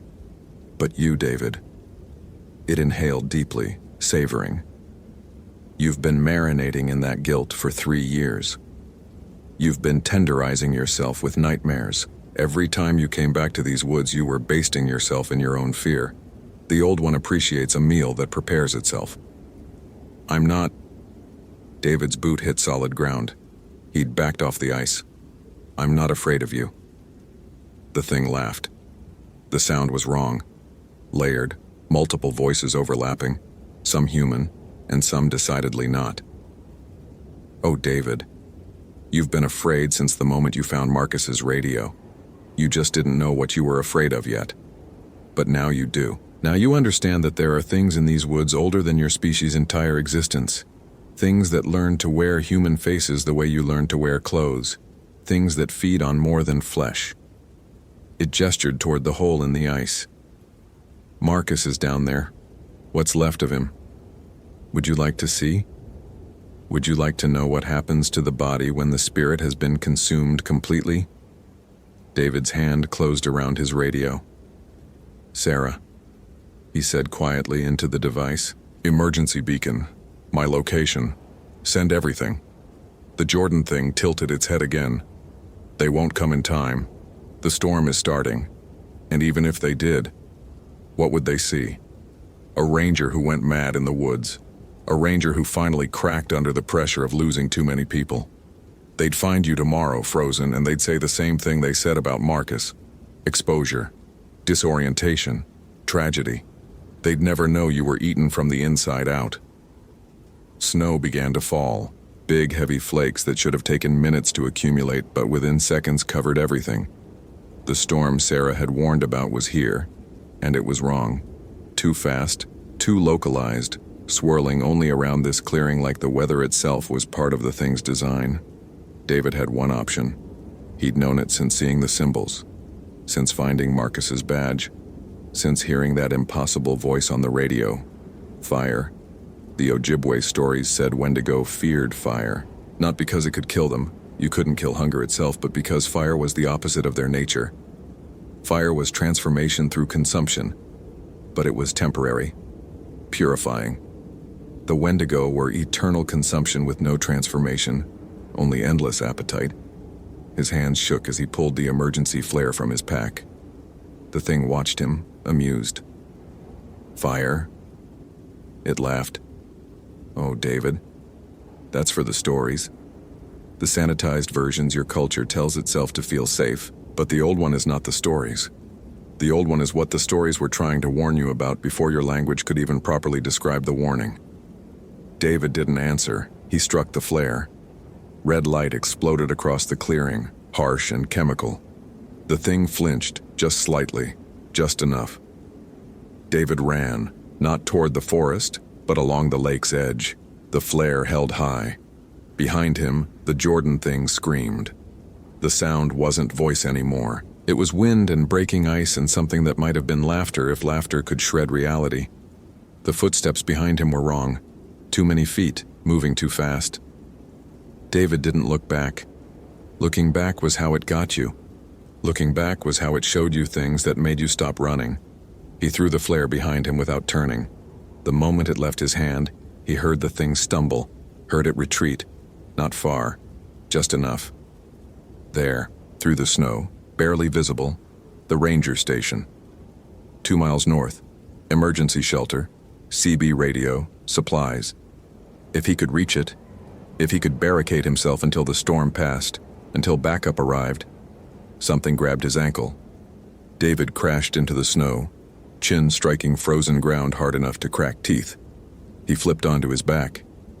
The Jordan thing stood over him, but it wasn't bothering with the human shape anymore. What crouched above him was tall, impossibly tall, 8 feet with limbs too long and joints that bent wrong. Its skin was gray like freezer burn, stretched over bones that looked sharp enough to cut from the inside. The face was still Jordan's, but the skull behind it had warped, elongating into something canine and predatory. Its eyes were black pits that seemed to absorb light. "You can't reach the station," it said with Jordan's mouth. "You could never reach the station. You've been running in circles. The old one controls this space, these trees, this ice, this storm. It's all the old one's body, and you're already inside it." David looked around. The trees were different. These weren't the pines from before. These were older, twisted, their bark covered in the same symbols from Jordan's journal. The snow had stopped falling, but it was everywhere, piled high against trunks in patterns that suggested architecture, like someone had been building walls from winter itself. Marcus understood eventually, the thing said. He stopped running. He accepted. It was beautiful, really. The moment he realized there was no escape, his fear transformed into something sweeter. Resignation has its own flavor. Would you like to taste it? It leaned down, opening its mouth impossibly wide. Inside, David saw not a throat but a passage, a tunnel that seemed to extend forever, lined with teeth all the way down. And at the very bottom, something moved. Something that might have been a person once, before being digested so slowly that the process had become a form of immortality. David thought of Marcus, of Kevin, of Jordan, who'd come here seeking answers and found only hunger. He thought of Sarah back at the station, waiting for a check-in that wouldn't come. He thought of all the reports he'd filed over 20 years, all the missing persons he'd marked as lost to wilderness, never knowing that some of them had been fed to something that treated the forest like a larder. And he realized he was tired. Tired of the guilt, tired of the fear, tired of pretending he had control in a place that had never been his to control. The thing sensed his resignation. It smiled. There it is. That's the flavor. That's what the old one has been waiting for. Thank you, David. Thank you for aging yourself so perfectly. Its mouth descended toward David's face. David pulled the second flare from his belt, the backup he'd kept hidden, and jammed it directly into the thing's open throat. He struck it active inside the creature's mouth. The thing's scream could have shattered glass if there'd been any glass to shatter. It reared back, clawing at its own face, flames erupting from between its teeth. The flesh didn't burn like human flesh. It burned like old paper, like dried leaves, like something that had been desiccated by decades of cold. David scrambled backward. The thing stumbled, still screaming, its form flickering between Jordan's body and that skeletal nightmare and something else, something vast and ancient that his brain refused to process fully, showing him only glimpses. Fur matted with ice, antlers made of frozen bone, eyes like empty wells that led down into geological time. And then it stopped screaming. It looked at David, really looked at him with something that might have been respect if entities like this could feel respect. "Oh," it said quietly, "you still want to fight, even knowing you've already lost, even knowing this forest will take you eventually. If not today, then some other day. You'll come back. They always come back. And the old one is so very patient." It smiled one last time, Jordan's smile, perfect and human, and utterly wrong. Then it stepped backward into the storm and disappeared. David lay in the snow, shaking. The flare had bought him minutes. That was all. The forest was still wrong, the trees still marked with symbols, the air still thick with presence. But he had minutes. He stood. His GPS was dead, screen cracked from the fall. His radio hissed static. But he had his compass, and he had direction, and he had the training that said you never stop moving until you reach safety. David walked. The forest tried to stop him. Branches reached for his face. Snow deepened with each step until he was wading through drifts that shouldn't have accumulated so quickly. The temperature dropped until his lungs felt like they were inhaling shards of glass. Every shadow looked like Marcus. Every sound was that voice calling his name. But David walked. He found the trail by accident, stumbling onto marked trees just as his legs were giving out. The station appeared through the trees like a mirage, solid and real and impossibly far from where it should have been according to his mental map. He'd walked 7 miles in the wrong direction, or the forest had moved. He wasn't sure anymore which was more likely. Sarah was there when he burst through the door. She took one look at his face and reached for the emergency supplies. "David, Jesus Christ, we've been trying to reach you for 3 hours. The GPS said you were going in circles. I was about to send a team." "Don't." His voice was raw. "Don't send anyone into that sector. Market restricted. Winter closures. Whatever you have to do, keep people out of there." "What happened? Did you find Jordan?" David closed his eyes. He could still see it, that thing wearing Jordan's face. Still hear Marcus's voice on the radio. Still feel the cold that came from something other than weather. "Jordan's dead," he said finally. "Exposure.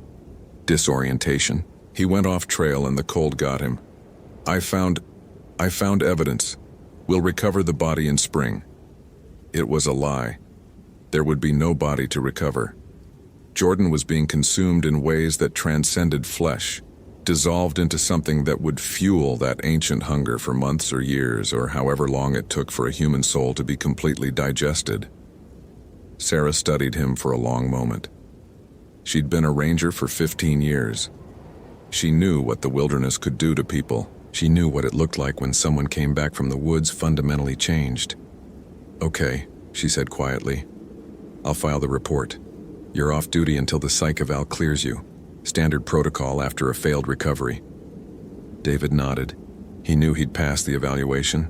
He'd tell them what they wanted to hear. Stress, exhaustion, grief over losing another person to the wilderness. They'd clear him. They'd put him back on duty. And eventually, maybe months from now, maybe years, someone else would go missing in Sector 7. Some other hiker would read the wrong book, learn the wrong names, speak the wrong words in places where ancient things still listened.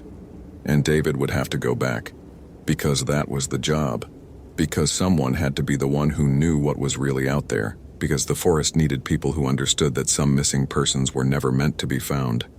And some things were never meant to be fed. He looked out the window at the darkening forest. Snow fell steadily now, the storm natural again, violent in the way November storms were supposed to be violent. Somewhere out there, Jordan Hayes was becoming something else. Somewhere even deeper, Marcus Chen's remains were nourishment for hunger that had no ending. And somewhere in the oldest part of the forest, where even the Ojibwe had learned not to go, something waited with the patience of geological time. Waited for the next person who would come seeking answers. The next person who would walk into the woods thinking they understood what waited there. The old one was patient.